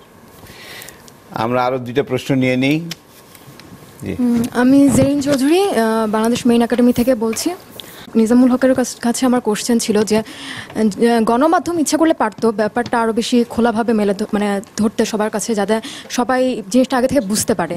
তো আমার প্রশ্ন যে ভবিষ্যতে যদি আবার কোনো পরিবর্তন আনা হয়, তাহলে সেটা কি গণমাধ্যম কিভাবে উপস্থাপন করবে, যাতে বর্তমান যে বিড়ম্বনা সেটা মানুষের আর পড়তে না হয়? ভবিষ্যতে তারা কি করতে পারে? যা হয়ে গেছে তা তো হয়েই গেছে, কিন্তু ভবিষ্যতে তাদের কি করণীয়? দেখুন, একটা প্রশ্ন নিয়ে নিই। যে আমি জহুরুল, আমার এই নাজমুল স্যারের কাছে প্রশ্ন যেটা হচ্ছে যে আমাদের দেশে পাবলিকের চাইতে প্রাইভেট বিশ্ববিদ্যালয়ের সংখ্যা অনেক বেশি, এবং দেখা যাচ্ছে যে কিছু কিছু প্রাইভেট বিশ্ববিদ্যালয়ে মানে কোনো ধরনের অনুমোদন না থাকা সত্ত্বেও তারা এই ধরনের সার্টিফিকেটগুলো স্টুডেন্টদেরকে দিচ্ছে এবং এইভাবে ভর্তি বাণিজ্য করছে। তো আমার প্রশ্ন হচ্ছে এই ক্ষেত্রে আসলেই সরকার কি ধরনের পদক্ষেপ নিতে যাচ্ছে যে সামনে, যাতে এগুলো বন্ধ করা যায়? নিজাম, প্রথম আপনার থেকে ভর্তি বাণিজ্য নিয়েই শুরু করি। না, ভর্তি বাণিজ্যে এই বছর এইচএসসি যেটা হলো না, প্রথম যে প্রশ্নটা আমি উত্তর দিয়ে থাকি যে এবছর গণমাধ্যমে আমরা কী কাজ করেছি। এখন আপনারা তো যারা আছেন শিক্ষার্থী, তারা তো দেখেছেন যে রেজাল্টের অপেক্ষা করছেন। আমাদের কী কাজ ছিল? আমরা যে কাজ করেছি, 11:30 ফলাফল দেবে, আমরা অপেক্ষা আছি আসলে রেজাল্ট দিবে কিনা। আমরা কিন্তু পত্রিকার ফার্স্ট এডিশন, আপনি জানেন যে ফার্স্ট এডিশন হয় 11:30টার মধ্যে চলে যায়, আমরা 11:30টার পর 12টা পর্যন্ত অপেক্ষা করি, ফল আসে না, আমরা যোগাযোগ রক্ষা করি, রাত 1টা-2টা পর্যন্ত আমরা যোগাযোগ করি বোর্ডের সাথে।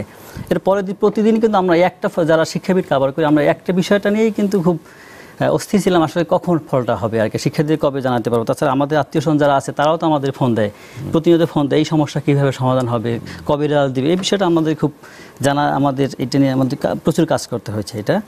আর দ্বিতীয়ত আপনি যে বলছেন যে ভর্তি বাণিজ্য কলেজে ভর্তি বাণিজ্য তো এখন সুযোগ নেই। উনি যেটা বলেছিলেন যে বিশ্ববিদ্যালয়ে যে সার্টিফিকেট বাণিজ্য যেটা হয়, বিশ্ববিদ্যালয়ের সার্টিফিকেট বাণিজ্য তো হয়, এটা তো আপনারা জানেন, বিভিন্ন গণমাধ্যমে আমরাও লিখি, প্রচুর হয়।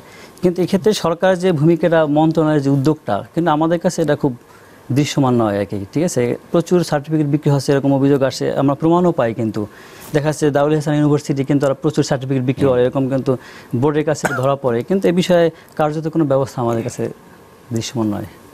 নজরুল ইসলাম মিঠু, আমাদের একটা কমিশন আছে, কমিশনটার নাম হচ্ছে বিশ্ববিদ্যালয় মঞ্জুরি কমিশন। এই মঞ্জুরি কমিশনের ফাংশন অনেক,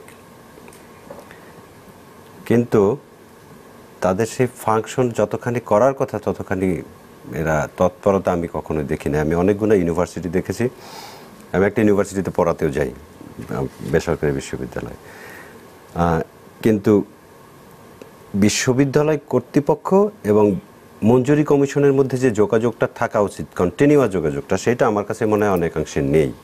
সেই কারণে private university, private medical college and private engineering institution এগুলো অনেক ডালপালা গজিয়েছে এর মধ্যেই, কিন্তু যেই পরিমাণ মনিটরিংটা আমাদের এখানে থাকা দরকার সেই পরিমাণ মনিটরিং বিশ্ববিদ্যালয় মঞ্জুরি কমিশনের পক্ষ থেকে নাই, শিক্ষা মন্ত্রণালয় থেকে নাই। একটা আইন করা হয়েছে আমাদের বিশ্ববিদ্যালয়, বেসরকারি বিশ্ববিদ্যালয় আইন, যেই আইনটার মধ্যে অনেকগুলো ভালো ভালো প্রভিশন আছে, কিন্তু সেই প্রভিশন থাকা সত্ত্বেও আমি এখনও দেখি একটা ইউনিভার্সিটি, কেজ ইউনিভার্সিটি বলে আমি গেলে খাঁচা ইউনিভার্সিটি, একটা খাঁচার মধ্যে ইউনিভার্সিটি করে সেখান থেকে সার্টিফিকেট দেওয়া হচ্ছে, যার কোনো ক্যাম্পাস নেই। অথচ একটা ক্যাম্পাস কতটুকু জায়গার উপরে হবে সেটার উপরে একটা নির্দিষ্ট করে আইন পাশ করা হয়েছে, সেগুলো যারা ফ্লড করতেছে তাদের বিরুদ্ধে তেমন কোনো ব্যবস্থা নেওয়া হয় না। কারণ হচ্ছে এই যারা private university, private medical college এবং প্রাইভেট ইঞ্জিনিয়ারিং ইউনিভার্সিটি চালান, তাদের সবারই কোথাও না কোথাও একটা ইনফ্লুয়েন্স খাটায়। এই ইনফ্লুয়েন্সটা বন্ধ করতে হবে। আমরা আরও আলোচনা করবো, একটা ছোট্ট বিরতি নিয়ে আসি। নিটোল টাটা 3 গতে আমরা নিব একটা ছোট্ট বিরতি, আমাদের সঙ্গেই থাকুন।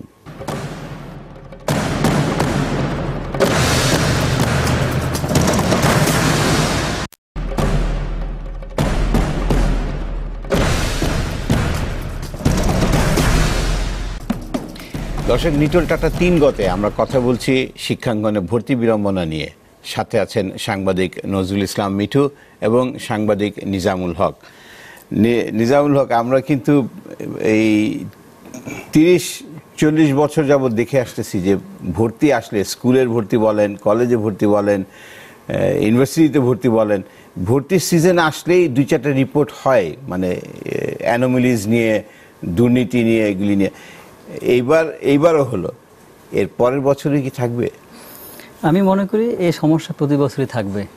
হয়তো এবছরে যে সমস্যা ছিল এটা আগামী বছর হবে না, নতুন একটা সমস্যা দেখা দেবে। কিন্তু কিছু সমস্যা আছে সেটা কখনো শেষ হবে না আর কি। সরকার যদি চায় তাহলে শেষ হবে। যেমন আমরা প্রতি বছরই পত্রিকায় যখন রিপোর্ট লিখি তখন লিখি যে নীতিমালা না মানলে প্রতিষ্ঠানের স্বীকৃতি বাতিল, এমপিভুক্তি বাতিল, শিক্ষকের বিরুদ্ধে ব্যবস্থা নেওয়া হবে। কিন্তু তাই কি পর্যন্ত হয়েছে? একবারও কিন্তু হয় নাই। আমি নিশ্চিত আগামী বছর এই রিপোর্ট আমরা লিখবো, কোনো ব্যবস্থা হবে না। এর পরের বছরে লিখবো, কোনো ব্যবস্থা হবে না। কিন্তু এর মধ্যে থেকে আমাদের চলতে হবে বাংলাদেশ। নজরুল ইসলাম, খুবই সত্য কথা।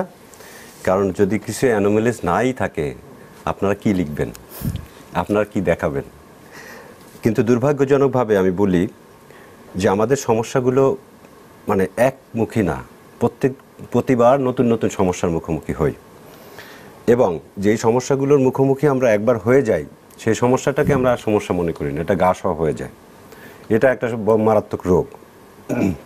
কারণ হচ্ছে এই সমস্যাগুলোকে যদি সমস্যা চিহ্নিত করেই আমরা সমাধান করতাম তাহলে এই একই সমস্যার বারবার আমরা মুখোমুখি হতাম না।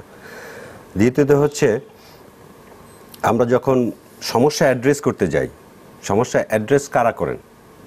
আমরা শুধুমাত্র রিপোর্ট করি পত্রিকায়, টেলিভিশনে, রেডিওতে। এই জায়গাটা তো আসলে একটা রেগুলেটরি অথরিটি থাকার কথা, যারা খুব সুন্দরভাবে এগুলো চুলচেরা বিশ্লেষণ করবেন যে এই বছর আমরা এই সমস্যার মুখোমুখি হয়েছি, আগামী বছর যাতে এই সমস্যাগুলো না হয়। কিন্তু আপনি দেখবেন প্রতি বছরই কিন্তু ঘুরে ফিরে একই সমস্যা আসে। ভর্তির ক্ষেত্রে একদম বাচ্চা বয়সের থেকে শুরু করে ইন্টারমিডিয়েট, ইউনিভার্সিটি পর্যন্ত ভর্তির ক্ষেত্রে সব জায়গায় এই ধরনের প্রবলেম কখনো না কখনো আপনাকে মুখোমুখি হতেই হবে। আচ্ছা, আমাদের মেন্টালিটিটা এরকম কেন যে আমরা সবাই আমাদের ছেলে মেয়েকে হয় বিকারুন্নিসায় পড়াবো, নাইলে হোলি ক্রসে পড়াবো, নাইলে নটরডেমে পড়াবো? এই মেন্টালিটিটা কেন? খুবই স্বাভাবিক এই মেন্টালিটিটা। কারণ আমাদের সবগুলো কলেজ, ইউনিভার্সিটি একই রকম ধাঁচের পড়াশোনার মধ্যে অভ্যস্ত না, একই রকমভাবে মানুষ গড়ার কারখানা না। এক এক কারখানায় এক এক ধরনের মানুষ তৈরি হয়। কোনোটায় ভালো ভালো প্যারাসিটামল তৈরি হয়, কোনোটায় অ্যাডাল্টারেটেড প্যারাসিটামল তৈরি হয়। এই যে ডিফারেন্স, এই ডিফারেন্সটা তো দূর করা দরকার। এই ডিফারেন্স দূর করার জন্য তো আমাদের শিক্ষামন্ত্রী একটা বিশাল শিক্ষানীতি প্রণয়ন করেছেন, যেটা বাস্তবায়ন করতে গেলে অনেক দীর্ঘ সময় পাড়ি দিতে হবে। আমার কাছে মনে হয় একটা সময় হয়তো আসবে যখন এই ডিফারেন্সগুলো অনেক কমে যাবে। কারণ শিক্ষার গুণগত মানই যদি আমার নিশ্চিত না করা যায়, তাহলে এই শিক্ষার জন্য যে আইন করা, শিক্ষার জন্য নীতিমালা করা, মানে কোনো মানে থাকবে না। তাহলে সেটা নিজামুল, বেসিক একটা স্ট্যান্ডার্ড আসে না কেন? বেসিক স্ট্যান্ডার্ড তো আসে না আমাদের যে শিক্ষা প্রশাসন যারা পরিচালনা করে তাদের কারণে তো সমস্যা হয়। অনেক সমস্যা হয় ব্যক্তি কারণে। যেমন এক ব্যক্তিকে আমরা দেখেছি যারা শিক্ষার যে নীতিমালা তৈরি করেন, এই ঘুরে ফিরে একই ব্যক্তি চলে আসেন। যেমন শিক্ষা ভবন থেকে তিনি চলে যান ঢাকা বোর্ডে, ঢাকা বোর্ড থেকে ঢাকার কোনো একটা কলেজ, আবার ঘুরে ফিরে সে ঢাকা বোর্ডে চলে আসেন। কিন্তু কিছু ব্যক্তিকেন্দ্রিকের কারণে সমস্যাগুলো তৈরি হয়, কারণ তারা নীতিমালা তৈরি করার পর সেটা বাস্তবায়নের ক্ষেত্রে তাদের অনীহা থাকে এবং তাদের ব্যক্তি স্বার্থে এগুলো তারা ব্যবহার করে, আমি মনে করি। আমরা কিছু প্রশ্ন নিয়ে নিই আমাদের দর্শকদের কাছ থেকে। জি প্লিজ। আমি ওসমান ফাইজ, আমি ঢাকা ইউনিভার্সিটি থেকে আসছি। আমার প্রশ্নটা হলো ইউনিভার্সিটি রিলেটেড, যে আমরা শুনলাম যে আমাদের কলেজে এখন যে সিস্টেমটা চলতেছে ভর্তির ক্ষেত্রে, এটা ইউনিভার্সিটিতে হবে। যদি এটা ইউনিভার্সিটি লেভেলে হয় যে অ্যাডমিশন না হয়ে ডাইরেক্ট রেজাল্টের উপরে বেস করে ভর্তি হলো, সেক্ষেত্রে তো দেখা যায় যে অনেক স্টুডেন্ট যারা গোল্ডেন পাবে, যারা ভালো করবে তারা ইউনিভার্সিটিতে চান্স পাবে, আর যারা পরে ভালো রেজাল্ট করবে না তারা পাবে না। সো কিন্তু অ্যাডমিশন হলে আমরা দেখি যে অনেকে A+ গোল্ডেন পাওয়ার পরে তারা চান্স পায় না, কিন্তু যারা না পায় এরকম অনেক স্টুডেন্ট আছে তারা ভালো করে তারা চান্স পায়। সেক্ষেত্রে এই ব্যাপারটা যদি ঘটে তাহলে সেক্ষেত্রে কীভাবে দেখবেন এই ব্যাপারটাকে? আমার প্রশ্নটা হচ্ছে যে আমাদের এখন যে ভর্তি পরীক্ষার যে নতুন নিয়মটা, ভর্তি পরীক্ষা না, কলেজে যে ভর্তির নতুন নিয়মটা হয়েছে, এখানে দেখা যাচ্ছে যে একটা কলেজের জন্য অনেকজন, একটু আগে বলছিল যে একটা কলেজের জন্য 1 লাখের মতো অ্যাপ্লাই করা হচ্ছে।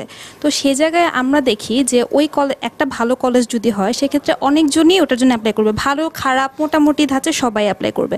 তো যাদেরকে সিলেক্ট করছে দেখা যাচ্ছে 2 জন গোল্ডেন পাচ্ছে, ওদেরকে সিলেক্ট করছে, কিভাবে করে সিলেক্ট করে? যারা আগে অ্যাপ্লাই করেছে তারা আগে সিলেক্ট হবে নাকি যারা পরে করেছে? এরকম আমার ক্ষেত্রে, মানে আমার বাসায় এক বোন আছে, তো আমি ওটা দেখেছি যে ওর রেজাল্টটা মোটামুটি, কিন্তু ও সবার আগে অ্যাপ্লাই করেছে, দ্যাটস ওয়াই দেখা গিয়েছে যে ওর একটা ভালো মোটামুটি একটা কলেজে হয়ে গিয়েছে। তো এখন এই জায়গাটা তো স্পষ্ট না, এক্ষেত্রে আপনাদের ভূমিকাটা কীরকম হয় আসলে? আর আরেকটা জিনিস যেটা, সেটা হচ্ছে যে সরকার থেকে একটা নীতি দিয়ে দেয় যে মানে একটা সেশনের জন্য ভর্তির যে টাকাটা একটা বলে দেওয়া থাকে, এরকম নীতিমালা। এই কলেজ, এখানে দেখা যায় অনেকগুলো কলেজ সেগুলো মানে না। তো সেই জিনিসগুলোকে আপনারা আসলে কিভাবে করে তুলে ধরেন, বা তুলে ধরলে সেটা কেন মানে বারবার তুলে ধরতে হয়, মানে কেন গতানুগতিক হয়ে যাচ্ছে, কেন কোনো সমাধান হচ্ছে না? আমাদের ঢাকার বাইরের যে কলেজগুলো আছে, আমরা মোটামুটি সবাই জানি যে কলেজগুলোতে পড়াশোনার মান মোটামুটি ভালো। তো সেই কলেজগুলো কী হয়, একদিকে ঢাকার বাইরে হওয়াতে মানুষ ওগুলো সম্পর্কে খুব বেশি জানে না, আর সেগুলোর জন্য মিডিয়া বা অন্য কোনো চ্যানেলগুলো ওই কলেজগুলোতে যায় না, প্লাস হচ্ছে ওগুলোকে উপরে ওঠানোর জন্য কোনো রকম কোনো চেষ্টা থাকে না। আর অন্যদিকে আমরা দেখতে পাই ঢাকার কিছু প্রাইভেট কলেজ থাকে, যে কলেজগুলোতে লেখাপড়ার মান হয়তো বা খুব বেশি ভালো না, বাট তাদের ফিনান্সিয়াল সাপোর্টটা ভালো হওয়ার কারণে তারা মিডিয়াতে অনেক ধরনের বিজ্ঞাপন দিয়ে থাকে, আর সেটা তাদের হাই ক্লাস ফ্যাসিলিটিগুলো দেখে মানুষ সেটার প্রতি আকৃষ্ট হচ্ছে। তো সেক্ষেত্রে কি আমাদের মিডিয়ার কোনো রোল আছে কিনা? ঠিক আছে, আমি আরেকটা প্রশ্ন নিয়ে নিই। জি জনাব নজরুল ইসলাম মিঠুর কাছে আমার প্রশ্ন, যে ভর্তি প্রক্রিয়ায় এবং ভর্তি বাণিজ্যের ক্ষেত্রে আমরা যে রাজনৈতিক প্রভাব বিস্তার দেখতে পাই, এক্ষেত্রে আপনাদের মানে গণমাধ্যম কর্মীদের কি করণীয় ছিল বা এখনো কি করার আছে? ধন্যবাদ। জি নজরুল ইসলাম, আপনার থেকে শুরু করি। অনেকগুলো প্রশ্ন এসছে, তার মধ্যে সবচেয়ে ইন্টারেস্টিং প্রশ্ন হচ্ছে ইসমাইল ফায়েজ জানতে চেয়েছে বিশ্ববিদ্যালয়ে ডাইরেক্ট এরকম যদি ভর্তির সিস্টেম চালু হয় তাহলে কি হবে? সোজা হিসাব হচ্ছে আমার মতো স্টুডেন্টরা ড্রপ আউট হয়ে যাবে, কারণ আই কেম ফ্রম 34 নং পূর্ব কালীবাড়ি সরকারি প্রাথমিক বিদ্যালয়, ওখান থেকে শুরু করে আমি ঢাকা বিশ্ববিদ্যালয়ে ভর্তি হয়েছি পরীক্ষা দিয়ে। আর যদি এই পরীক্ষা সিস্টেম ইউনিভার্সিটিতে এই রেজাল্টের বেসিসে হয় এইচএসসির, তাহলে আমি মনে করি পিএসসিতে কোনো পরীক্ষা হওয়ার প্রয়োজন নাই। তাহলে কেন পাবলিক সার্ভিস কমিশনের কেন পরীক্ষা নেবে? ওই রেজাল্টের বেসিসে তাদেরকে অ্যাপয়েন্টমেন্ট দিতে হবে, যে সবচেয়ে ভালো করবে তাকে ফরেন সার্ভিসে দিতে হবে number 1, which is absolutely wrong idea. উচ্চশিক্ষার ক্ষেত্রে আমি বলবো ইন্টারমিডিয়েট পর্যন্ত এটা অ্যালাউ করা যায়, কিন্তু ইন্টারমিডিয়েটের পরে আমার কাছে মনে হয় যে এই জায়গাটা খালি রাখা উচিত এবং সুযোগগুলো মানুষের অন্য থেকে দেওয়া উচিত। কারণ হচ্ছে একটা ছেলে অথবা একটা মেয়ে যখন ম্যাট্রিক থেকে ইন্টারমিডিয়েটে উঠে, তখন তার যে ম্যাচিউরিটি থাকে 2 বছর পরে তার ম্যাচুরিটিটা আরও উন্নত লেভেলে যায় এবং সে তার সিদ্ধান্ত তখন থেকে সে নেওয়ার চেষ্টা করতে পারে। আর সেই ক্ষেত্রে সে আসলে কোথায় ভর্তি হবে, কোন সাবজেক্ট পড়বে, কোন সাবজেক্ট পড়বে না, সেটা আসলে তার একটা কম্পিটিটিভ পরীক্ষার মাধ্যমে আসা উচিত, যেরকমটি আমরা পিএসসিতে দেখতে পাই। আমার কাছে মনে হয় এটা যৌক্তিক হবে, লজিক্যাল হবে। দ্বিতীয় আর একটা প্রশ্ন হচ্ছে ভর্তি প্রক্রিয়া রাজনৈতিক প্রভাব বিস্তারের কথা আপনি বলেছেন। ভর্তি পরীক্ষা আমরা সবসময় দেখে এসেছি যে এমপি মন্ত্রী সাহেবরা টেলিফোন করে, টেলিফোন উঠালে, লাল টেলিফোন উঠালে ভর্তি হয়ে যায়। এই জায়গাটা বন্ধ করার জন্য মিডিয়ার যে রোল, মিডিয়ার চেয়ে বড় বেশি রোল প্লে করা উচিত যারা অভিভাবক তাদের। কারণ আমি অভিভাবক হয়ে আমি আমার ছেলেকে কিভাবে ব্যাকডোর দিয়ে ভিকারুন্নেসে ভর্তি করানো যায়, কিভাবে ব্যাকডোর দিয়ে হলি ক্রসে ভর্তি করানো যায়, বা কিভাবে নটরডেম কলেজে ভর্তি করানো যায়, এই চেষ্টায় সবসময় রত থাকি। এটা আমার সুস্থ মানসিকতা না, এটা কমপ্লিটলি আমার একটা অসুস্থ মানসিকতার কারণে আমি মনে করি যে আমার ছেলেটা যদি ওইখানে ভর্তি না হয় তাহলে ওই ছেলেটা সম্ভবত ভালো হবে না। এমনও তো হতে পারে যে ছেলেটাকে আমি আজকে গ্রিন হেরাল্ডে ভর্তি করালাম, সে স্পয়েল হয়ে যেতে পারে। ডিপেন্ড করে আমি আসলে অভিভাবক হিসাবে কতখানি সৎ। এই সততাটা প্রত্যেকটা মানুষের, প্রত্যেকটা অভিভাবকের মধ্যে যেন থাকে, তাহলে আর এই আউট অফ দ্য ওয়ে ভর্তি করার কোনো সিস্টেম থাকবে না। আমাকে মনে করতে হবে যে না, আমার ছেলে যেখানে চান্স পাবে সেখানেই পড়বে, আমি তাকে গাইড করব। That should be the ideal thing. এই ভর্তির ফি এর নীতিমালা, ভর্তির বেতনের নীতিমালা নিয়ে কথা বলছিলেন। ভর্তির ফি কত হবে? হ্যাঁ, ভর্তির ফি আসলে পাবলিক লেভেলে খুবই কম হওয়া উচিত। কারণ হচ্ছে আমি আমার ব্যক্তিগত জায়গা থেকে বলি, সেটা হচ্ছে আমরা 12 টাকায় পড়াশোনা করে এসেছি ঢাকা ইউনিভার্সিটিতে। নিশ্চয়ই আপনি 12 টাকায় পড়ে এসেছেন। আর ঢাকার বাইরের কলেজগুলি বা স্কুলগুলি বা ইনস্টিটিউশনগুলি কি অনেক ভালো ভালো কলেজ আছে। কারমাইকেল কলেজ করেন না কেন, এটা জিজ্ঞেস করছেন আপনারা? অনেক ভালো ভালো কলেজ আছে, কিন্তু হয় কি আমাদের হচ্ছে সবকিছু মাথা হচ্ছে ঢাকা কেন্দ্রিক। আমরা কেউ কিন্তু ঢাকায় আপনারা খুব ওই রকম স্ট্যান্ডার্ড না, এরকম ইনস্টিটিউশনকে আপনারা হাইলাইট করেন। আমি বলছি এই জায়গাটাকে মনে হয় যে ঢাকায় আসলে যেন সব কিছু চাকরি বাকরি, থাকার সুবিধা, এমিনিটিস সব কিছু আমি পাবো। সেই কারণে কিন্তু আমি ওই কারমাইকেল ছেড়ে অথবা ব্রজমোহন কলেজ বা বিশ্ববিদ্যালয় ছেড়ে আমি কিন্তু ঢাকায় এসে একটা প্রাইভেট ইউনিভার্সিটিতে পড়ছি প্রতি মাসে 50,000 টাকা বেতন দিয়ে। এটা আমার কাছে কখনোই গ্রহণযোগ্য মনে হয় না। প্রত্যেকটা অভিভাবক এবং ছাত্রকে চিন্তা করতে হবে আসলে আমি কোথায় পড়তেছি। আর সরকারকে এখানে যেটা করতে হবে, ডিসেন্ট্রালাইজেশন করতে হবে, একদম টোটাল ডিসেন্ট্রালাইজেশন। আপনি ধরেন ঢাকায় যে অ্যামিনিটিস আমি পাচ্ছি, সেই অ্যামিনিটিস যদি আমি বরগুনায় পাই, আমি ঢাকায় থাকবো না। Simple as that. সেম অনেক মানুষের ক্ষেত্রে সেটা হবে। যদি ঢাকায় আমি যেই ধরনের সুযোগ সুবিধা পাচ্ছি, পানি ইউটিলিটি থেকে শুরু করে আমি পড়াশোনার জন্য যে পরিবেশ পাচ্ছি, ল অ্যান্ড অর্ডারের ক্ষেত্রে যেই পাচ্ছি, সেটা যদি আমি ওখানে পাই, আমি এখানে আসবো না। আমি একটা প্রশ্নের উত্তর আমি দিতে চাই, সেটা হলো যে ভর্তি কি প্রক্রিয়া হয়? গোল্ডেন জিপি 5 দুজনেই পেলো, একজনের ভর্তি চান্স পেলো, একজনের চান্স পেলো না, কীভাবে হয়? এই বিষয়টা হলো যে আসলে যে নম্বর 80-তে যদি A+ হয়, 100-তে কিন্তু A+, কিন্তু এই মাসটা থাকে বোর্ডের কাছে থাকে। যে দেখা যাচ্ছে যে 80 পেলো আর একজনের যে 90 পেলো, দুইজনই A+, দুটোই হয়। যে 90 পাবে তারপর তাকে সুযোগ দেওয়া হবে। এরপর যদি সমান হয়ে যায় তারপর তারা দেখা যাচ্ছে গণিতকে তারা কাউন্ট করবে, এরপর ফিজিক্স, কেমিস্ট্রি, শেষ পর্যন্ত ইংরেজি পর্যন্ত তারা চলে আসবে যে মার্কসটা ভেরিয়েশন করার জন্য। এইভাবে সুযোগটা আছে। আর একটা বিষয় আমি বলতে চাই যে ভর্তি নীতিমালা যেটা বলছিল, যে এই বিষয়ে তো আমরা পত্রিকায় প্রচুর লেখালেখি হয়, আমরাও লেখি, লেখার কারণে কিছু ফলো হয়। যেমন এর গত বছরই কিন্তু না, এর আগের বছরই 3টে প্রতিষ্ঠানের প্রধান শিক্ষকের, অধ্যক্ষের এমপিও কিন্তু টাকা স্থগিত হয়ে গেছিলো। একটা হলো ভিকারুন্নেসা, একটা আইডিয়াল, একটা মণিপুর স্কুল। কিন্তু এর মাধ্যমে সমস্যা সমাধান কিন্তু হয় না। তাদের তো টাকার প্রয়োজনে, তাদের তো স্কুল থেকে অনেক টাকা দেয়, তাদের এমপিও বন্ধ করলে তাদের কিছু আসে যায় না। কিন্তু যেসব প্রতিষ্ঠান সরকারকে ভিন্ন একটা প্রক্রিয়ায় এদের বিরুদ্ধে ব্যবস্থা নিতে হবে। যারা এই সাথে জড়িত টোটাল প্রতিষ্ঠানের সকল শিক্ষকের এমপিও বাতিল করতে হবে, যেন একটা প্রভাব পড়ে এর মধ্যে। একজন অধ্যক্ষের এমপিও বাতিল করলে, বেতন স্থগিত করলে কিছু আসে যায় না তাদের। আপনারা ঢাকা শহরের বেশ কিছু ইনস্টিটিউশনে খুব বেশি হাইলাইট করেন, কিন্তু ওর চেয়ে ভালো স্কুল কিন্তু মফস্বলে কলেজে বা গ্রামে পড়ে আছে, কিন্তু আপনারা ওই সব কলেজ সম্বন্ধে লেখালেখি করেন না। এখানে ভিন্ন মফস্বলে যে খুব ভালো আছে তাও আমি বলবো না। এই কারণে কিন্তু ঢাকায় যারা থাকে, শিক্ষক থাকে, তাদের শিক্ষকের তাদের ট্রেনিং থাকে বেশি, তাদের জানাশোনা বেশি থাকে, তাদের এই কারণে কিন্তু তারা শিক্ষকরাও ভালো করে। তারা ঠিক গ্রামে যারা আছে কেন তারা ভালো করে না? গ্রামের একটা স্কুল কেন ভালো রেজাল্ট করে না ওখানে? প্রচুর গ্রামের স্কুল আছে যারা খুব ভালো রেজাল্ট করে। অনেক আমি যখন স্কুলে পড়ি, আমার স্কুলে আমি দেখছি বাইরের ডিস্ট্রিক্ট থেকে ওইখানে এসে হোস্টেলের থেকে স্টুডেন্টরা পড়াশোনা করতো। দ্যাট আই স না, আমার বোর্ডের যে তালিকা তো দেখলে তো বোঝা যাচ্ছে যে কতগুলো ঢাকার বাইরে, কতগুলো ঢাকার মধ্যে প্রতিষ্ঠান ভালো কলেজগুলোতে আছে। ধন্যবাদ। আমি আসিফ নিয়াজ বলছি। আমি আসলে প্রসঙ্গক্রমে অন্য একটি প্রসঙ্গ বিষয়ে জানতে চাইছি। 2015-16 অর্থ বছরে মাননীয় অর্থমন্ত্রী মহোদয় দেশের শিক্ষা ব্যবস্থায় প্রাইভেট বিশ্ববিদ্যালয়, মেডিকেল কলেজ এবং ইঞ্জিনিয়ারিং কলেজের উপর 7% কর আরোপ করেছেন। আপনারা আসলে মঞ্চে উপবিষ্ট অতিথিবৃন্দ, আপনারা গণমাধ্যম, গণমানুষ নিয়ে কাজ করেন। আপনাদের কাছে আমি জানতে চাইব, এই যে কর আরোপ আমাদের উচ্চশিক্ষায় এটি আসলে কতটুকু বিরূপ প্রভাব ফেলতে পারে? নজরুল ইসলাম মিঠু স্যারের কাছে আমার প্রশ্ন, কলেজ এবং বিশ্ববিদ্যালয়তে ভর্তি পদ্ধতিটা যে জিপিএর ক্ষেত্রে, জিপিএর মাধ্যমে নাকি ভর্তি পরীক্ষা অর্থাৎ অ্যাডমিশন টেস্টের মাধ্যমে হওয়া উচিত? একজন গণমাধ্যম কর্মী হিসেবে আপনার কি মত? আচ্ছা, এই দুটো প্রশ্ন উত্তর দিয়ে নেই জনাব নজরুল ইসলাম। প্রথম প্রশ্নটা হচ্ছে 7.5 ভ্যাট, ভ্যালু অ্যাডেড ট্যাক্স।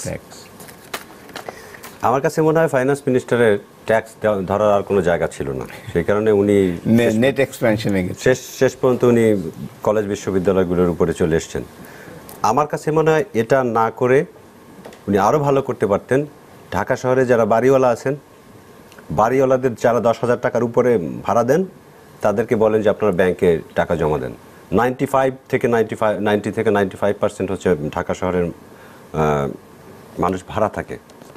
এখানে এই যে ভাড়া থাকা মানুষগুলো এবং বাড়িওয়ালারা যে পরিমাণ টাকা ফাঁকি দেয়, ওইটা দিয়ে ধরেন এরকম আরও 50টা ইউনিভার্সিটি খুব ভালোভাবে চালানো যায় বিনা পয়সায়। উনি জায়গা খুঁজে পান নাই, উনি জায়গা খুঁজে পেয়েছেন প্রাইভেট ইউনিভার্সিটিতে। দেখছেন যে ওখানে সব যারা পড়াশোনা করেন তারা ওয়েল অফ ফ্যামিলি থেকে আসেন, টাকা জোগাড় করে নিয়ে আসতে পারেন এবং তাদেরও এরকম ক্যাপাসিটি আছে। সেই কারণে আমার কাছে মনে হয় এটা উনি করেছেন। কিন্তু এটা অযৌক্তিক একটি কাজ হয়েছে, যেটা 10% উনি প্রস্তাব করেছিলেন, সেখান থেকে প্রধানমন্ত্রীর রিকোয়েস্ট 7.5-এ চলে এসছেন। আমি এটা কোনোভাবেই একটা গ্রহণযোগ্য ভ্যাট মানে এক্সপ্যানশনের জায়গা আমি মনে করি না বর্তমান বাস্তবতা। এটা আরও পরে হতে পারে।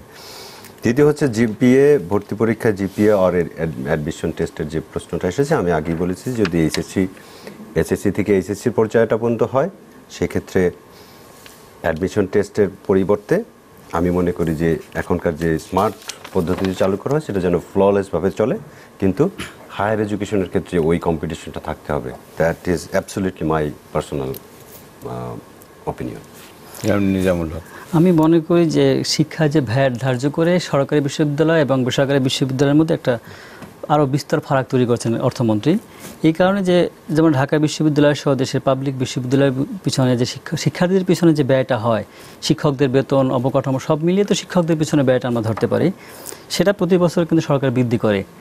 আর যারা বেসরকারি বিশ্ববিদ্যালয় পড়ে তারা বেতন দিয়ে পড়ে, এর বাইরে তাদের উপর একটা ট্যাক্স বা ভ্যাট তারা চালু করলো সরকার। এর মাধ্যমে একটা বিভাজন তৈরি করলো না? আমি তো মনে করি একটা বড় ধরনের বিভাজন তৈরি করলো। বেসরকারি বিশ্ববিদ্যালয় যারা আছে তারা তো গ্রামে, আমি মনে করি যে যারা পড়ে ঢাকা পাবলিক বিশ্ববিদ্যালয়ে যারা অনেকে সুযোগ পায় না, তারাই কিন্তু অনেকেই পড়ে বেসরকারি বিশ্ববিদ্যালয়ে। তাদের উপর এভাবে ভ্যাট চাপিয়ে দেওয়াটা আমি মনে করি একটা অযৌক্তিক একটা বিষয়। জনাব নজরুল ইসলাম মিঠু, আপনি তো একটা প্রাইভেট বিশ্ববিদ্যালয়ে পড়াচ্ছেন, আপনি যতগুলি স্টুডেন্টকে দেখেন সবার কি স্ট্যান্ডার্ড বেসিক ইয়েটা কি একরকম? না, একই রকম না, সবার বেসিক স্ট্যান্ডার্ড একই রকম না। কারণ হচ্ছে আমি যেটা মনে করি, আমি এটা ক্লাসে বলিও, এটা আসলে ডিপেন্ড করে কোন পার্সপেক্টিভ থেকে একটা স্টুডেন্ট আসছে এবং তার মধ্যে কী ধরনের ডিটারমিনেশন আছে, এবং সেই ডিটারমিনেশনটা প্রথম যে সংগঠন ফ্যামিলি থেকে কতখানি ইনফিউজ করা হয়েছে তার উপর ডিপেন্ড করে। অধিকাংশ ক্ষেত্রে হয় কি, এখনকার যে ছেলেমেয়েরা আসে তারা মোটামুটি আলালের ঘরের দুলাল হয়ে আসে, এবং প্রাইভেট ইউনিভার্সিটি যেগুলো আসে সেটা অধিকাংশ ক্ষেত্রেই আলালের ঘরের দুলাল, দুই একটা এক্সাম্পল ছাড়া। সেই ক্ষেত্রে হয় এখনও মারে খাওয়া দিতে হয়, হাতে তুলে খাওয়া দিতে হয়, হুইচ ইজ অ্যাবসলুটলি রং। এই যে স্টুডেন্টগুলো আসছে, সেই স্টুডেন্টগুলো আসলে বেসিক জায়গাটা অতটা বেশি স্ট্রং না। কিছু এক্সেপশন কিন্তু আছে, আমি বলবো কিছু স্টুডেন্ট আছে খুবই ভালো, কিন্তু আমি যখন ইন্টারাকশন করতে যাই তখন আমি বেসিক কিছু কোয়েশ্চেন করি do you understand this thing? যদি তুমি এই জিনিসটা নাই বুঝো তাহলে আমি এটা নিয়ে আলোচনা করবো না, এক্সপ্যানশন করবো না। আগে আমি এটা বুঝাবো, তারপরে ওই জায়গাটা যাব। অধিকাংশ ক্ষেত্রে আমার যেটা করতে হবে, বেসিক জায়গাটা আগে অ্যাড্রেস করতে হয়। এই হচ্ছে আমার experience with the students at private university.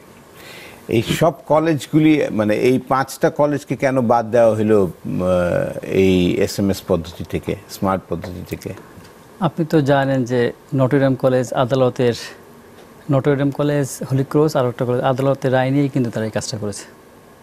তাহলে বাকিগুলির ক্ষেত্রে কেন প্রয়োগ করতে গেলেন আপনি, যখন আদালতের একটা রায় ছিল? না, নটরডেম কলেজ তো এর আগের বছরও কিন্তু একই প্রক্রিয়ায় আদালতের রায় নিয়েই কিন্তু তারা পরীক্ষা দিয়ে কিন্তু তারা শিক্ষার্থী ভর্তি করলো। এবারও কিন্তু ইতিমধ্যে শিক্ষার্থী ভর্তি হয়ে গেছে। গভর্নমেন্ট পলিসিকে তারা কোনো তোয়াক্কা করতে চাচ্ছে না। আদালতের বিষয়ে কথা কিভাবে আমরা বলতে পারি যে এটা সরকারের বিষয়। আদালত এখানে যেটা বলেছে, এই প্রক্রিয়াটা ফলো করতে বাধা নেই। সেই সুযোগটা নিয়েই সেন্ট জোসেফ, নটরডেম কলেজ এবং হলি ক্রস কলেজ, এই 3টা আমি আরো 2টা আছে, আরো 2টা হয়তো আছে, আমি ঠিক জানি না, ওই 2টার নাম বলতে পারবো না। তারা একটা সুযোগ নিয়ে এটা করেছে। এইটাতে পরে কি হবে? আমার কাছে এটা একটা বৈষম্যমূলক জায়গা মনে হয়। এটা কমপ্লিটলি একটা জায়গায় আসলে নিয়ে আসা উচিত। যদি ভর্তি প্রক্রিয়া একই রকম হয়, সব জায়গায় সবার জন্য একই এখানে কিন্তু অনেক সমস্যা হয়েছে। ধরেন আমি আমার 2 ভাতিজাকে চিনি, মানে আমার বন্ধুর ছেলে, তাদের ভর্তি করার ক্ষেত্রে তারা দুজনেই ঢাকা কলেজে চান্স পেয়েছে রেগুলার ইসে। একজন চান্স পেয়েছে নটরডেম, আর একজন যখন ভর্তি পরীক্ষা দিচ্ছে আর একজন সেন্ট জোসেফ। তো এখন সে কি করবে? তার ছেলে 2টাই হচ্ছে একই সাথে জমজ, তো 2টাকে সে চাচ্ছে একই কলেজে দিতে। আমাকে যখন জিজ্ঞেস করছে, আমি বলছি যে না, যে যেখানে চান্স পেয়েছে সেখানে ভর্তি হবে। এখন সে যে ঢাকা কলেজে অ্যালাউ হয়েছে, সে অন্য আরেকটা কলেজে অ্যালাউ হয়েছে, ওই জায়গাগুলো তো ফাঁকা হয়ে যাবে। এই যে একটা সিস্টেম লস হয়ে গেছে, কিন্তু এই সিস্টেম লসটা পূরণ করতে হলে আসলে ওই জায়গাটা ফিল আপ করে আসতে হবে, যে একটাই সিস্টেম হওয়া উচিত। জনাব নজরুল ইসলাম মিঠু, জনাব নিজামুল হক, দর্শক আপনাদের সবাইকে আমাদের স্টুডিওতে আসার জন্য অনেক অনেক ধন্যবাদ। 3 গতে স্টুডিও দর্শক হিসাবে অংশ নিতে চাইলে যোগাযোগ করুন পর্দায় দেখানো নাম্বারে। 3 গতে আমরা কথা বলি দেশের গণতন্ত্র চর্চা, গণমাধ্যমের ভূমিকা এবং গণমানুষের স্বার্থ নিয়ে। 3 গ দেখুন প্রতি বৃহস্পতিবার রাত 11টায় এবং শুক্রবার সকাল 9টায়। আজ এ পর্যন্তই। সাথে থাকার জন্য অনেক ধন্যবাদ।